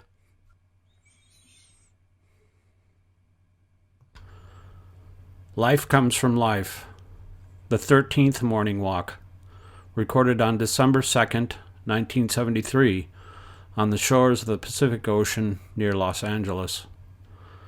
Srila Prabhupada is accompanied by Dr. Singh, Hridayananda Das Goswami, Krishna Das, Adhikari, and other students. The devotee beyond desires. Srila Prabhupada. Now, who knows the difference between the karmi, the jnani, the yogi, and the bhakta? Hridayananda Das Goswami. The karmi wants to enjoy senses, the jnani wants to enjoy the subtle mind, to mentally speculate, and the yogi wants to manipulate the universe with mystic powers. Srila Prabhupada. These are all material powers. Hridayananda Das Goswami. And the bhakta has no material desires. Srila Prabhupada. Yes. And unless one is actually desireless, he cannot be happy. The karmi, the jnani, and the yogi are all full of desires, and therefore they are unhappy. Karmis are the most unhappy, the jnani is a little less unhappy, and the yogi is still more advanced. But the bhakta, the devotee, is perfectly happy. Some yogis have a mystic power that enables them to snatch pomegranates from trees in another country thousands of miles away. Others can fly without an airplane. And some yogis can hypnotize anyone. When they point to someone and say, quote, "This is God," end quote, and their victims believe them. I've actually seen such magical nonsense. Krishna Kanti. Is the pure devotee more merciful than Krishna? Srila Prabhupada. Yes. A real Vaishnava, a real devotee, is even more merciful than Krishna. Take Lord Jesus Christ, for example. It is said that Lord Jesus took everyone's sins upon himself, yet he was crucified. We can see how merciful he was. Today, rascals think, quote, "Let us go on committing sinful activities. Christ has taken a contract to suffer for us," end quote. There is a long, thoughtful silence. The difference between matter and spirit. Dr. Singh. Scientists say that trees also have consciousness. Srila Prabhupada. Yes, that is true. But a tree's consciousness and my consciousness are different. My consciousness is more developed. If you pinch my body, I will immediately protest. But if you cut a tree, it will not protest. Actually, everything has consciousness in it. It's simply a question of degree. The more covered consciousness is by matter, the more it is considered material. And the more consciousness is developed, the more it is considered spiritual. This is the difference between matter and spirit. Spirit souls are everywhere. They're trying to come out of the earth. Points to the grass. As soon as there is an opportunity, they want to express their consciousness. Those souls who descend from higher planets to this planet sometimes fall down to the ground in teardrops. Then they become grass, and it gradually evolved to higher forms of life. Dr. Singh. Oh, that is terrible. Srila Prabhupada. These are the workings of the subtle energy. What do the scientists know about this? Actually, their knowledge is carried away by Maya, illusion, and they're thinking, quote, "Oh, I'm a very learned scholar," end quote. soul transplants. Dr. Singh. Srila Prabhupada, what about heart transplants? We know that the spirit soul is within the heart, but nowadays doctors can replace an old heart with a new one. What happens to the spirit soul in each heart? Does the person who receives a new heart also get a new personality? Srila Prabhupada, no. Dr. Singh, why not? Srila Prabhupada, suppose I get up from one chair and go sit in another chair. Does my personality change? I may change my seat, but does that mean I have changed? Dr. Singh, but the heart is changed, and the heart contains the spirit soul. Srila Prabhupada, the Vedas describe the heart as a sitting place for the soul. So when they transplant hearts, they simply change the soul's seat. The same soul remains. If they could prove that by changing the heart they have increased the patient's duration of life, then that would prove they've caught the spirit soul. But they cannot increase the duration of life because people have acquired their bodies by a superior arrangement. You have this body, and you must live within it for a certain period. If you simply change one of the parts of your body, that will not help you prolong your life. That is impossible. The doctors think that by changing the heart, they will increase the duration of life, but that is not possible. Dr. Singh. So a heart transplant is a kind of artificial transmigration of the soul from an old heart to a new one? Srila Prabhupada, yes, it is something like that. So Krishna has explained in Bhagavad Gita 2.13, Dehino sminnita dehe komromyavununjara tata dehantara prapti dirastratarimuriti. Quote, as the embodied soul continually passes in this body from boyhood to youth to old age, the soul similarly passes into another body at death. The self-realized soul is not bewildered by such a change, end quote. Changing hearts is just a change of material bodily organs. The heart is not the real source of life, and therefore changing the heart does not prolong the duration of life. Dr. Singh, yes, the heart transplant patients live only a very short time after the operation, but is it ever possible to transplant the soul from one body to another? Srila Prabhupada, sometimes certain yogis can do that. They find a better body and transfer themselves into it. Dr. Singh, when the doctors perform a heart transplant, they take a heart from someone who has just died and exchange it for a weak heart in someone else's body. Does the soul from the dead heart change places with the soul in the weak living heart?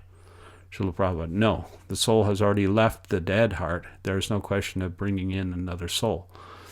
Dr. Singh, let me see if I understand you correctly. If when the doctors remove the heart of a man who has just died, the soul has already left his heart. Then, when they transplant his dead heart into the body of the patient's soul passes into the transplanted heart. Srila Prabhupada, yes, the soul is destined to live in a particular body for a certain number of years. You may change whatever part of the body you like, but you cannot change the duration of the life of that body. Dr. Singh, so the heart is just a machine, an instrument. Srila Prabhupada, yes, it is the sitting place of the soul. A mustard seed in a bag of mustard seeds. Dr. Singh, Srila Prabhupada, biologists tell us that there are many species of life that can reproduce without sex. Do the Vedas agree with this? Srila Prabhupada, oh yes. Dr. Singh, so we cannot curtail their reproduction? Srila Prabhupada, no, how could we? There are so many living entities that have come into this material world to enjoy life, and therefore reproduction must continue. This material world is like a jail. You cannot put an end to jails. As soon as one man leaves the jail, another is ready to enter it. The same question was discussed by Lord Chaitanya Mahaprabhu. One of his devotees, Bhaktivedanta, said, quote, please take all the living entities in this entire universe and release them from material bondage. And if you think they are too sinful to be rectified, then just give all their sins to me, end quote. But Chaitanya Mahaprabhu said, quote, suppose I were to take this entire universe and all the living entities within it. This is only one of innumerable universes. It is just like a mustard seed in a huge bag of mustard seeds. If you remove one seed from the bag, what would be the difference? So reproduction cannot be stopped. Living entities are unlimited in number, and therefore it must continue. Dr. Singh, you have said this material world is like a correction house to teach one how to get out of material entanglement in the cycle of repeated birth and death. Srila Prabhupada, yes. Therefore, you must practice Krishna consciousness.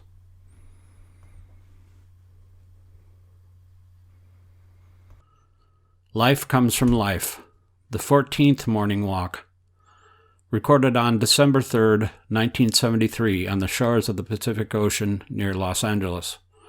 Srila Prabhupada is accompanied by Dr. Singh, Dr. W.H. Wolf-Rotkai, and other students. The origin of the interplanetary gases. Dr. Singh. The scientists say that at one point the Earth was composed of dust particles floating in some gaseous material. Then, in due course, this colloidal suspension condensed and formed the Earth. Srila Prabhupada. That may be, but where did the gas come from? Dr. Singh. They say it just existed. Dr. Srila Prabhupada. Krishna says in Bhagavad Gita 7.4, Bhumir apo nalo vayu kam mano birde evacha ahankara ityam me bini prakritit astada. Quote, earth, water, fire, air, ether, mind, intelligence, and false ego, altogether these 8 comprise my separated material energies. End quote. Here, Krishna explains that Vayu, gas, came from him, and finer than Vayu is Kam, either ether. Finer than ether is mind, and finer than mind is intelligence. Finer than intelligence is false ego, and finer than false ego is the soul. But the scientists do not know this. They understand only gross things. They mention gas, but where does the gas come from? Dr. Singh, that they cannot answer. Srila Prabhupada, but we can answer. From Srimad Bhagavatam, we know that gas has come from Kam, or ether. Ether comes from mind, mind comes from intelligence, intelligence comes from false ego, and false ego comes from the soul. Dr. Singh. The scientists argue that before Darwin's biophysical type of evolution could take place, there had to be what they call prebiotic chemistry, or chemical evolution. Srila Prabhupada, yes, and the term, quote, chemical evolution, end quote, means that chemicals have an origin, and that origin is spirit, or life.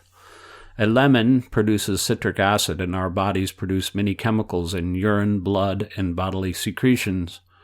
This is proof that life produces chemicals, not that chemicals produce life. Dr. Singh, scientists say that once the seed of life is present in the cells, then the living entity automatically develops and functions. Srila Prabhupada, yes, but who gives the seed? In the Bhagavad Gita 7.10, Krishna answers this question, Bijam mam sarvabhutanam vidi partha sanatanam. Quote, O son of Prita, know that I am the original seed of all existences. End quote. And later, 14.4, Sarva yonishu konteya murtiya sambhantiya tesham brahmaha mahadyonir aham bija bidapita.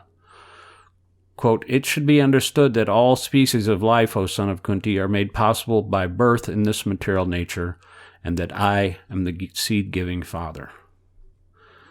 Giving credit to the primal creator. Dr. Wolf-Rotke. But in all humility, Srila Prabhupada, suppose the scientists actually succeed in artificially creating a living cell. What would you say? Srila Prabhupada, what would be their credit? They would only be imitating what already exists in nature. People are very fond of imitations. If a man in a nightclub imitates a dog, people will go and pay money to watch him. But when they see a real dog barking, they won't pay any attention to it. Dr. Singh, Srila Prabhupada, the idea of chemical evolution came from a Russian biologist in 1920. He demonstrated that before biochemical evolution, the Earth's atmosphere was in a state of reduction. In other words, it was mostly full of hydrogen with very little oxygen. Then, in due course, the sun's radiation caused these hydrogen molecules to form into different chemicals. Srila Prabhupada, this is a side study. First of all, where did the hydrogen come from? The scientists simply study the middle of the process. They do not study the origin. We must know the beginning. There is an airplane, indicates an airplane appearing on the horizon. Would you say that the origin of that machine is the sea? A foolish person might say that all of a sudden a light appeared in the sea, and that's how the airplane was created. But is that a scientific explanation? The scientists' explanations are similar. They say, quote, this existed, then all of a sudden, by chance, that occurred, end quote. This is not science. Scientist means to explain the original cause. Perhaps the scientists can create imitations of nature, but why should we give them credit? We should give credit to the original creator, God. That is our philosophy. Dr. Singh. When a scientist discovers some natural law, he usually names it after himself. Srila Prabhupada. Yes, exactly. The law already is there in nature, but the rascal wants to take credit for it.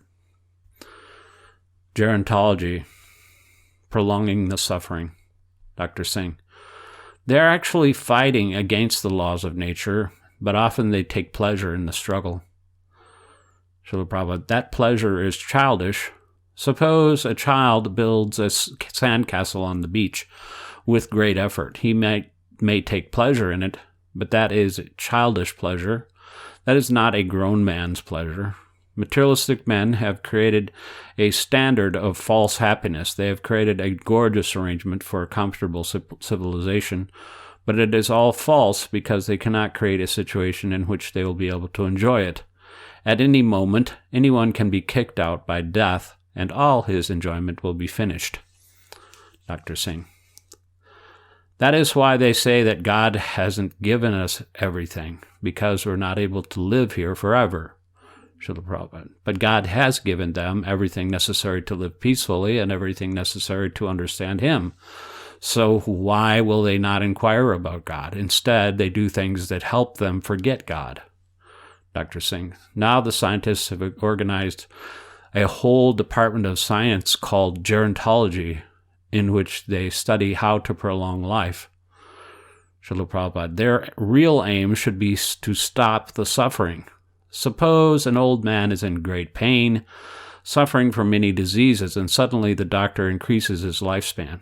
What is the profit? Dr. Singh. That's what they do with heart transplants. Srila Prabhupada. It is nonsense. Let them stop death. That would be an achievement. Let them stop all disease. Oh, that would be an achievement. They cannot do these things. Therefore, I say that all their research is simply a struggle for existence. Krishna says in Bhagavad Gita 15:7, Mamaivam so jiva loke jiva bhuta sanatana manasastarindriyani prakashtishani kartiti. Quote, the living entities in this conditioned world are my eternal fragmental parts. Due to conditioned life, they are struggling very hard with the six senses, which include the mind. End quote. Student. Now there is a shortage of oil.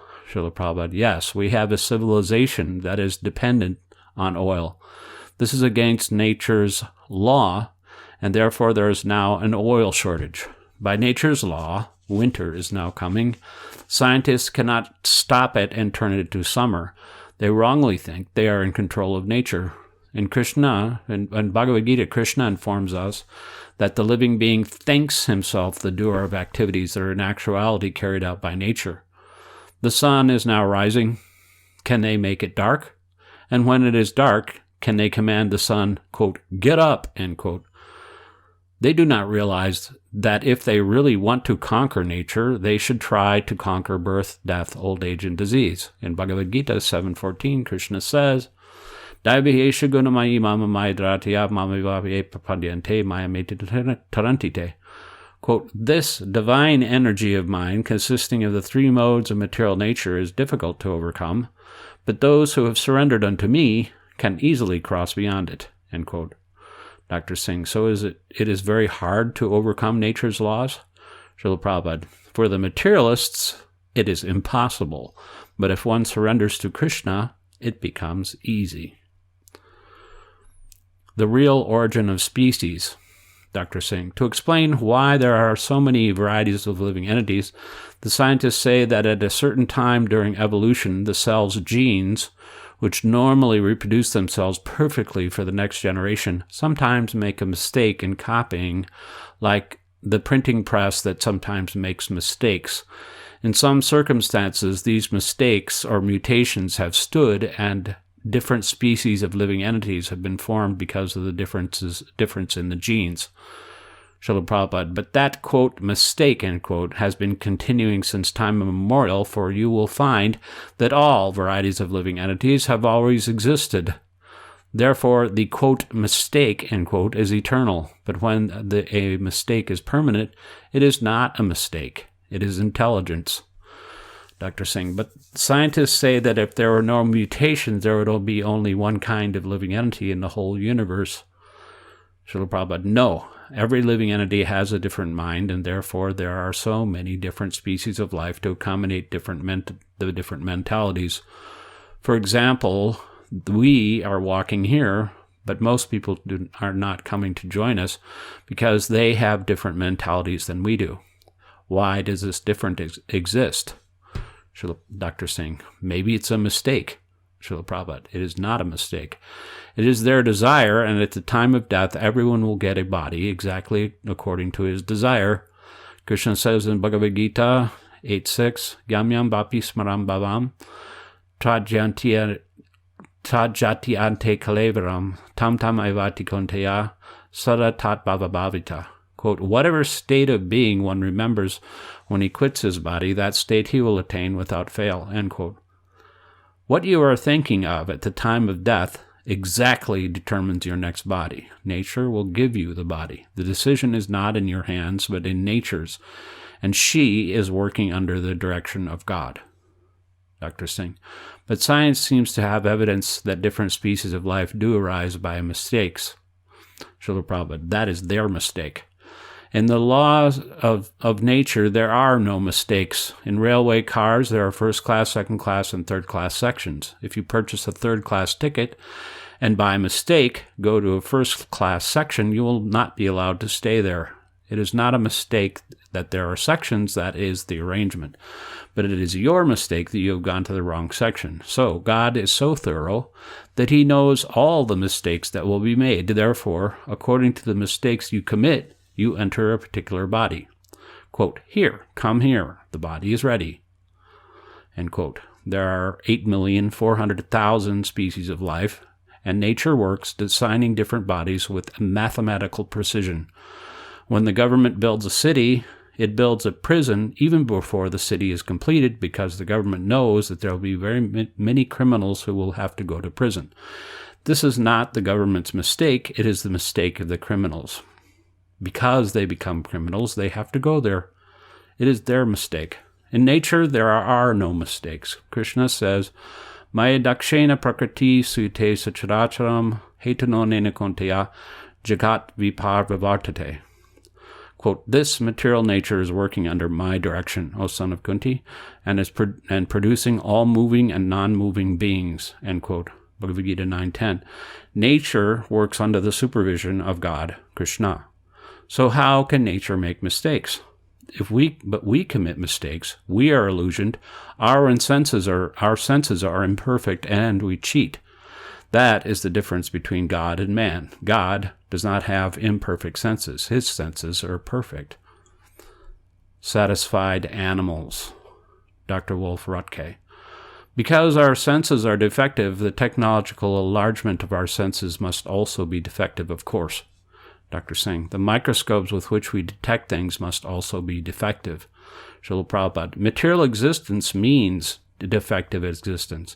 If you construct something with defective knowledge and imperfect senses, whatever you construct must be defective.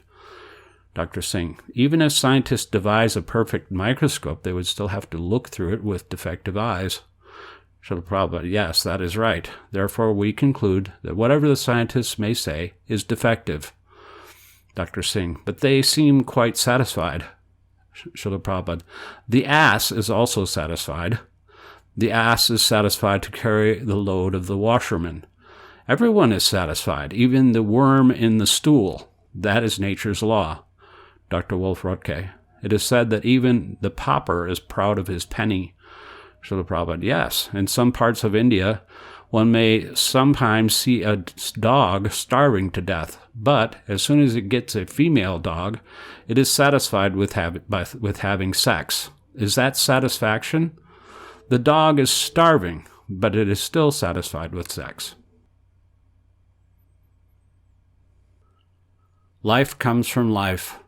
The 15th morning walk, recorded on December 7th, 1973, on the shores of the Pacific Ocean near Los Angeles. Srila Prabhupada is accompanied by Dr. Singh, Dr. W.H. Wolf-Rotke, and another student. Getting the eyes to see God. Student. For the last 150 years, one of the major problems of Western theologians has been the relationship between reason and faith. They have been seeking to understand faith through reason, but they have been unable to find the relationship between the reasoning abilities and faith. Some of them have faith in God, but their reason tells them that there is no God. For instance, they would say that when we offer prasad to the Lord, it is only faith to think that he accepts it because we cannot see him. Srila Prabhupada, they cannot see him, but I can see him. I see God, and therefore I offer prasad to him. Because they cannot see him, they must come to me so that I can open their eyes. They are blind, suffering from cataracts, so I shall operate and they will see. That is our program. Student. Scientists say that their common ground of objectivity is what they can perceive with their senses. So probably, yes, they can perceive things with their senses, but very imperfectly. They perceive the sand with their senses, but can they see who has made the sand? Here is the sand and here is the sea. They can be seen by direct perception, but how can one directly perceive the origin of the sand and the sea? Student. The scientists say that if the sand and the sea were made by God, they would be able to see him just as we can see the sand and sea themselves. Srila Prabhupada. Yes, they can see God, but they must get the eyes to see him. They are blind. Therefore, they must first come to me for treatment. The Shastras say that one must go to a guru to be treated so that one can understand God. How can they see God with blind eyes? Student. But seeing God is supramundane. Scientists only consider mundane vision. Srila Prabhupada, everything is supramundane. For instance, you may think that there is nothing in the clear sky, that it is vacant, but your eyes are defective or deficient. In the sky, there are innumerable planets you cannot see because your eyes are limited. Therefore, because it is not in your power to perceive, you have accepted my word. Quote, yes, there are millions of stars out there. End quote. Is space vacant because you cannot see the stars? No. The only deficiency of your sense is only the deficiency of your senses that leads you to think so. Student. The scientists will admit their ignorance of some things, but they say they cannot accept what they cannot see. Srila Prabhupada. If they're ignorant, they have to accept knowledge from someone who knows the truth. Student. But they say, quote, what we are told is wrong, end quote. Srila Prabhupada, then that is their misfortune, because their imperfect senses cannot perceive God. They have to hear it from an authority. That is the process, but if they don't approach the authority, if they approach a cheater, that is their misfortune. But the process is that wherever your senses cannot act, you must approach an authority to learn the facts. The frustration of the atheists, Dr. Singh. The difficulty is that in a group of atheists, you cannot prove the existence of God. Srila Prabhupada, the atheists are rascals. Let us teach the others, those who are reasonable. Everything has been made by someone. The sand has been made by someone, the water has been made by someone, and the sky has been made by someone. Krishna Consciousness means learning who that someone is. Dr. Singh, the scientists will say, present that someone to me so I can see him. End quote. Srila Prabhupada, and I answered them, I quote, I am presenting that someone to you, but you have to take the training as well, end quote. You have to qualify your eyes to see that someone. If you are blind, but you do not want to go to the physician, how will you be cured of your blindness and see? You have to be treated. That is the injunction. Student, that step requires faith. Srila Prabhupada, yes, but not blind faith. Practical faith. If you want to learn anything, you must go to an expert. That is not blind faith. It is practical faith. You cannot learn anything by yourself. Student, if somebody is actually sincere, will he always meet a bona fide guru? Srila Prabhupada, yes. Guru Krishna Prasade Pahai Bhaktivedanta Bij. Krishna is within you, and as soon as he sees that you are sincere, he will send you to the right person. Student, and if you are not completely sincere, you will get a cheater for a teacher? Srila Prabhupada, yes. If you want to be cheated, Krishna will send you to a cheater. Krishna is super intelligent. If you're a cheater, he will cheat you perfectly. But if you're actually sincere, then he will give you the right guidance. In Bhagavad Gita 15:15, Krishna says, Savrasya chahamridi sanavisto mati smitiganam apohanam cha. Quote, I am seated in everyone's heart, and from me come knowledge, remembrance, and forgetfulness, end quote. Krishna speaks of both remembrance and forgetfulness. If you're a cheater, Krishna will give you the intelligence to forget him forever. Students, but the atheists are in control. They have the dominance. Srila Prabhupada, one kick of Maya and all their dominance is finished in 1 second. That is the nature of Maya. The atheists are in control, but due to Maya or illusion, they think they're free. Mogasa moga karmano moga jana visetasa raksad sim asurim chaiva prakritim mohinim shrita.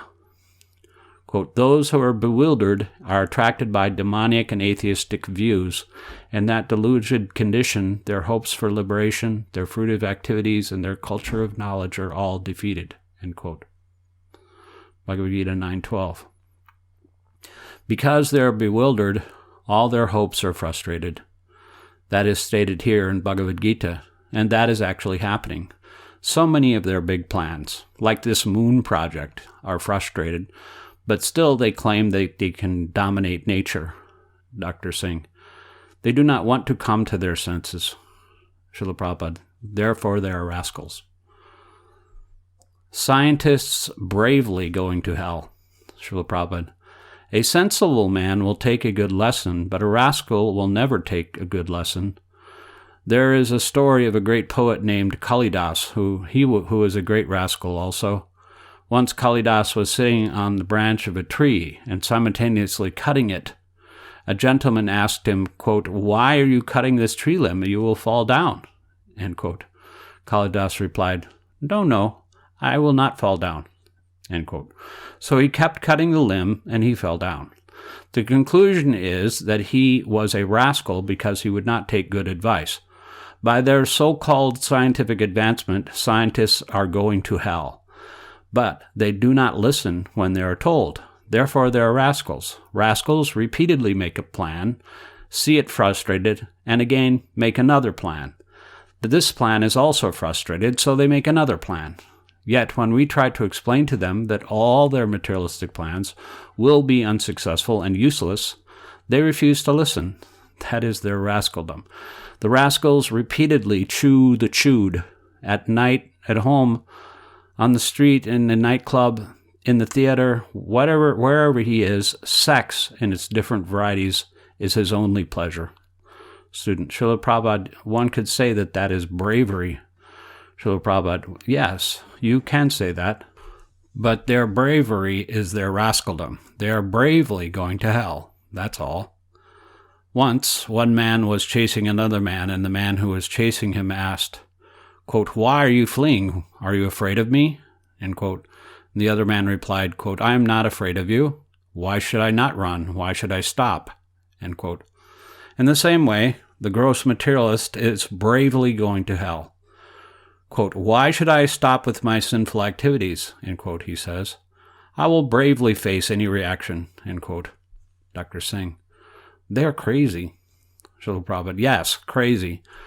The Vedas say that once a man becomes crazy or haunted by ghosts, he speaks all kinds of nonsense. Similarly, anyone under the influence of the material energy is crazy. Therefore, he talks only nonsense, that's all. Though scientists are not expert in science, they are expert in bluffing others and juggling words. Mystic television, Dr. Singh. Now they have things they did not have before, like telephones, televisions, airplanes, missiles, and many other new discoveries. Srila Prabhupada. But there are better telephones that they do not know about. In Bhagavad Gita, Sanjaya demonstrated this when he was sitting with his master, Dhritarashtra, and relating all the affairs that were taking place far away on the battle of Kurukshetra. Sanjaya's vision was actually greater than the telephone. It was mystic television. It was television within the heart, for he was sitting in a room far from the battlefield and still seeing everything that was occurring there. In Bhagavad Gita, Dhritarashtra inquired from Sanjaya, quote, "How are my sons and nephews? What are they doing?" End quote. And Sanjaya described how Duryodhana was going to Dronacharya, what Dronacharya was speaking, how Duryodhana was replying, and so on. Even though these activities were too far away to be seen with ordinary eyes, Sanjaya could see and describe them through his mystic power. That is real science. Dr. Singh. Some scientists say that they have improved on nature by making things like plastic and medicine. Srila Prabhupada. In Vedic times, people ate on silver and golden plates, but now the scientists have improved things with plastic plates. Laughter. Dr. Singh. The plastic has become a great problem because they cannot get rid of it. There is no way to dispose of it. It just continues to pile up. Here is the proof, Dr. Wolf Rutke. The materialists would be more sincere if they said, quote, "We don't want to be taken out of our dream. We want to continue trying to enjoy our senses with all our machines," end quote. But they will not admit that their attempts to enjoy always fail. Srila Prabhupada, that is their foolishness. Eventually they have to admit it, Dr. Wolf Rutke. But they say, quote, "Try again," end quote. Srila Prabhupada, how can they try? Suppose you cannot see because you are suffering from cataracts. If you try to see, you try. Is that a cure for cataracts? No, you will never be cured like that. You must go to a physician who will perform a surgical operation to restore your eyesight. You cannot see by trying and trying. Dr. Wolf Rutke. This is just what they do not want to accept, that all their efforts to know the truth by materialistic science have failed. Srila Prabhupada, they're foolish. They do not take good advice. If you give a rascal some good advice, he will become angry, just like a serpent. Suppose you bring a serpent into your home and say, quote, "My dear serpent, please live with me. Every day I will give you nice food, milk, and bananas," end quote. The snake will be very pleased, but the result will be that its poison will increase, and one day you will say, "Ah!" Imitates a bitten person. Dr. Wolf Rutke. But the scientists will never give up hope. Srila Prabhupada. Their plans are being frustrated at every moment, but still they are hoping. Student. Srila Prabhupada, one librarian wanted me to prove that Bhagavad Gita was 5,000 years old. He wanted to see a copy that was written down 5,000 years ago. Srila Prabhupada, suppose I go into a dark room and say to the person inside, quote, "The sun has arisen. Come out," end quote. The person in darkness must say, quote, may say, "Where is the proof that there is light? First prove it to me, and then I will come out," end quote. I may plead with him, quote, please, just come out and see," end quote. But if he does not come out to see, he remains ignorant, waiting for proof. So if you simply read Bhagavad Gita, you will see everything. Come and see. Here's the proof. Life comes from life. The 16th Morning Walk. Recorded on December 10th, 1973, on the shores of the Pacific Ocean near Los Angeles. Srila Prabhupada is accompanied by Dr. Singh, Hridayananda Das Goswami, and other students. The meaning of, quote, supreme, end quote. Srila Prabhupada, what is the meaning of supremacy in this material world? Why do you accept President Nixon as the supreme person within your state? Dr. Singh, because he has some power. Srila Prabhupada, yes. And why is he supreme? Because as the government's number one servant, he gets the highest salary, he has all the best facilities, and his order is final. Dr. Singh, he has the power to convince others. Srila Prabhupada, no. You may not agree with him, but because he is supreme, you have to accept his order. That is his position. It does not depend on your acceptance or non-acceptance. That is the meaning of supremacy, is it not? The Vedic literature says that one who has the symptoms of supremacy is fortunate. The supremely fortunate person is God. Lakshmi Sahasra Sata Sambrahma Sevimanam. Quote, he is served by hundreds and thousands of Lakshmis, or goddesses of fortune, end quote, Brahma Samhita 529. Here, on this planet, we are begging a little favor from the goddess of fortune, but Krishna is always worshipped by many thousands of goddesses of fortune. Dr. Singh, to conceive of anyone so fortunate is beyond our thinking capacity. Srila Prabhupada, yes, therefore Krishna is achintya, inconceivable. We cannot estimate how great or fortunate he is. Achintya means, quote, that which we cannot estimate, end quote.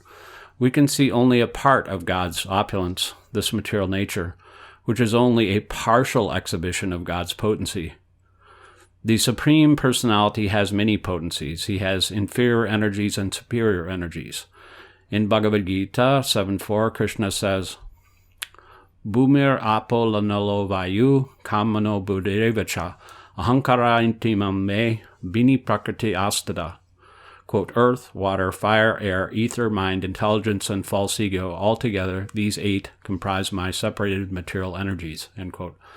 In the next verse of Bhagavad Gita, Krishna describes his superior energy, Paraprakriti, which is manifested as the spiritual world. So, if in the inferior material energy there are so many wonderful things, just imagine how much more important and how much more wonderful things are in the spiritual world.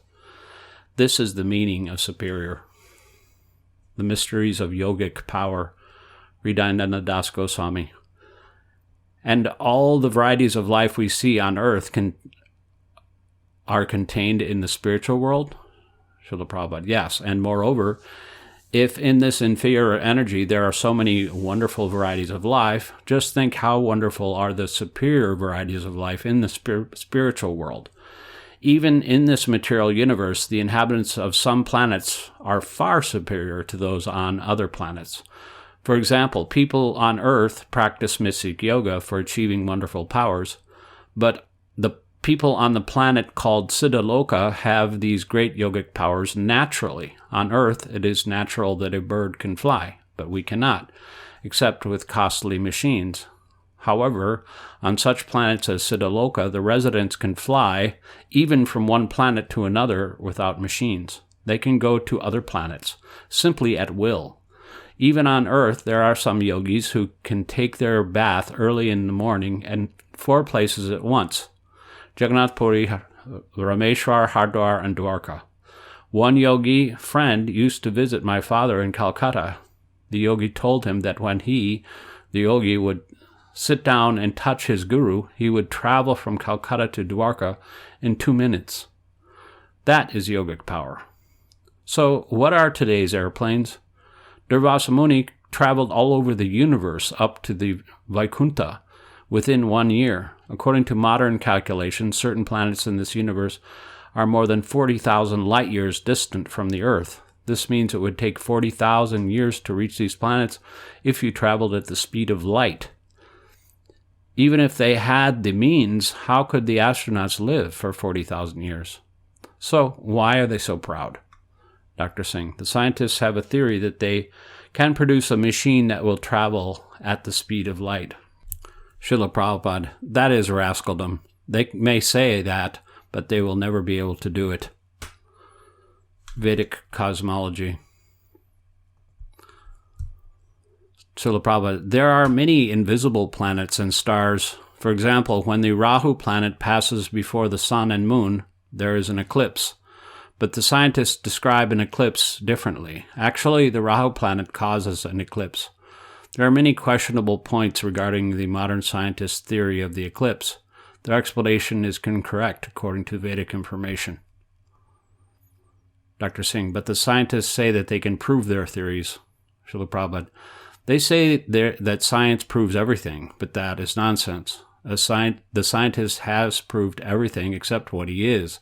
That he does not know. And why does he die? That also he does not know. That is the extent of his knowledge. Dr. Singh, they can make a model of the universe. They can make a model of the planets and the moon.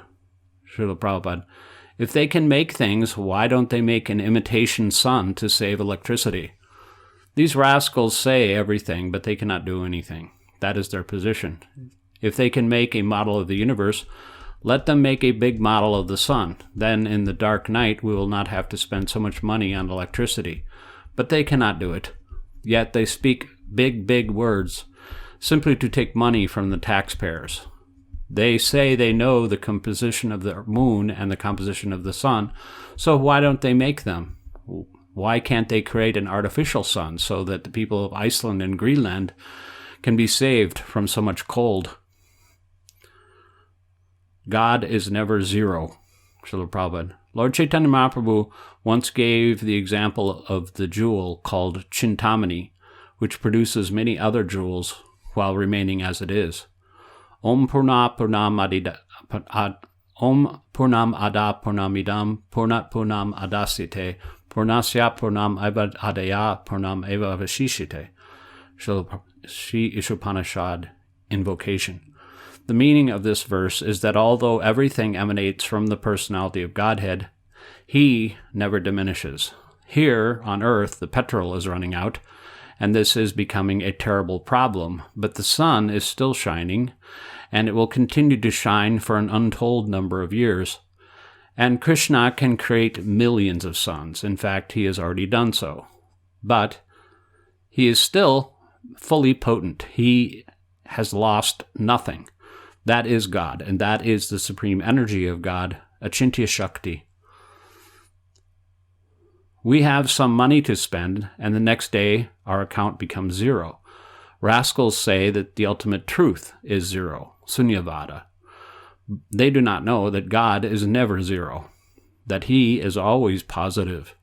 So we must have a clear idea of God. Theologians should take these ideas from Vedic descriptions and not be misled by fools and rascals. God and His full energies are explained in the Vedic literatures. Our energy is lost, but God's is not. That is the difference between God and us. I cannot walk swiftly or do so many other things that a young man can do because I have lost my youthful energy, but God is always youthful. Advaitam achyutam anadim anantarupam madhyam purana purusham navayovanam cha. Quote, Krishna, the Supreme Personality of Godhead, is absolute, infallible, and beginningless. Expanded into unlimited forms, He is the original person, the oldest, and always appearing as a fresh youth. End quote. Brahma Samhita 5.33. Krishna also says in Bhagavad Gita, Ishvara sarvabhutanam hridaye sharjonantistiti. Quote, the Supreme Lord is situated in everyone's heart. End quote. He is also within every atom, but He is still one. That is God, and He is Advaita, without duality. Not that He is living within your heart and a different personality is living within my heart. No. They are one. God is everywhere by His all-pervasive features, and He's also localized, yet He is still one. The absolute nature of Krishna is love. Dr. Singh. In some Western theological literature, Srila Prabhupada, they say that God is love. Srila Prabhupada, God is everything. Why do they say that He is this or that? Anything is God because He is absolute. His love and His enmity are the same. In the material world, we distinguish between love and animosity, but God's animosity and God's love are the same thing. Therefore, He is called Achintya, or inconceivable. God's love for the gopis and God's enmity for Kamsa achieved the same result. Both Kamsa and the gopis went to the spiritual world. Also, Putana came to poison Krishna, and Mother Yasoda was always anxious to save Krishna, the naughty child, lest he be harmed. So, Mother Yasoda and Putana are opposite, but they both achieve the same results. Krishna thought, quote, I have sucked Putana's breast, and now she is my mother. She must reach the same destination as Yashoda, end quote. This is the absolute nature of Krishna's enmity and Krishna's love. Varanti tat tattvavidas tattvam yajganamadvayam brahmeti paramatmeti bhagavaniti sabdite. Quote, learned transcendentalists who know the absolute truth call this non-dual substance Brahman, Paramatma, or Bhagavan, end quote. Srimad Bhagavatam 1.2.11. God has his impersonal or pervasive feature, known as Brahman, his localized Paramatma feature, and at the same time he is Bhagavan, which is his original personal transcendental form. The three are different, but the same. This is the nature of God, achintya beta beta tattva, simultaneously one and different. One who has reached the personal conception of Bhagavan has automatically reached Brahman and Paramatma. They are all Krishna, but there is a difference between them. They are simultaneously one and different. Accepting knowledge from a learned person. Dr. Singh, Srila Prabhupada, many people have difficulty accepting God. Srila Prabhupada, they are diseased, but they do not want to be treated. If they do not agree to be treated, that is their fault. One who is not Krishna conscious, God conscious, is a madman. Under the power of illusory energy, the inferior material energy, he talks only nonsense, like someone haunted by a ghost. You must approach a person who is learned. You must find such a person, a guru, and surrender to him. Then question him, and whatever answers you get from him, you must accept. That is the process for understanding God. You must first find the guru, then you must satisfy him by service and by surrendering unto him. The guru will explain everything. Krishna explains in Bhagavad Gita 4.34, Tadvidi paripatina pariprashnena sevaya upadekshanti te gyanam ganinas tattvadarshana. Quote, just try to learn the truth by approaching a spiritual master, inquire from him submissively, and render service unto him. The self-realized soul can impart knowledge unto you, because he has seen the truth. End quote.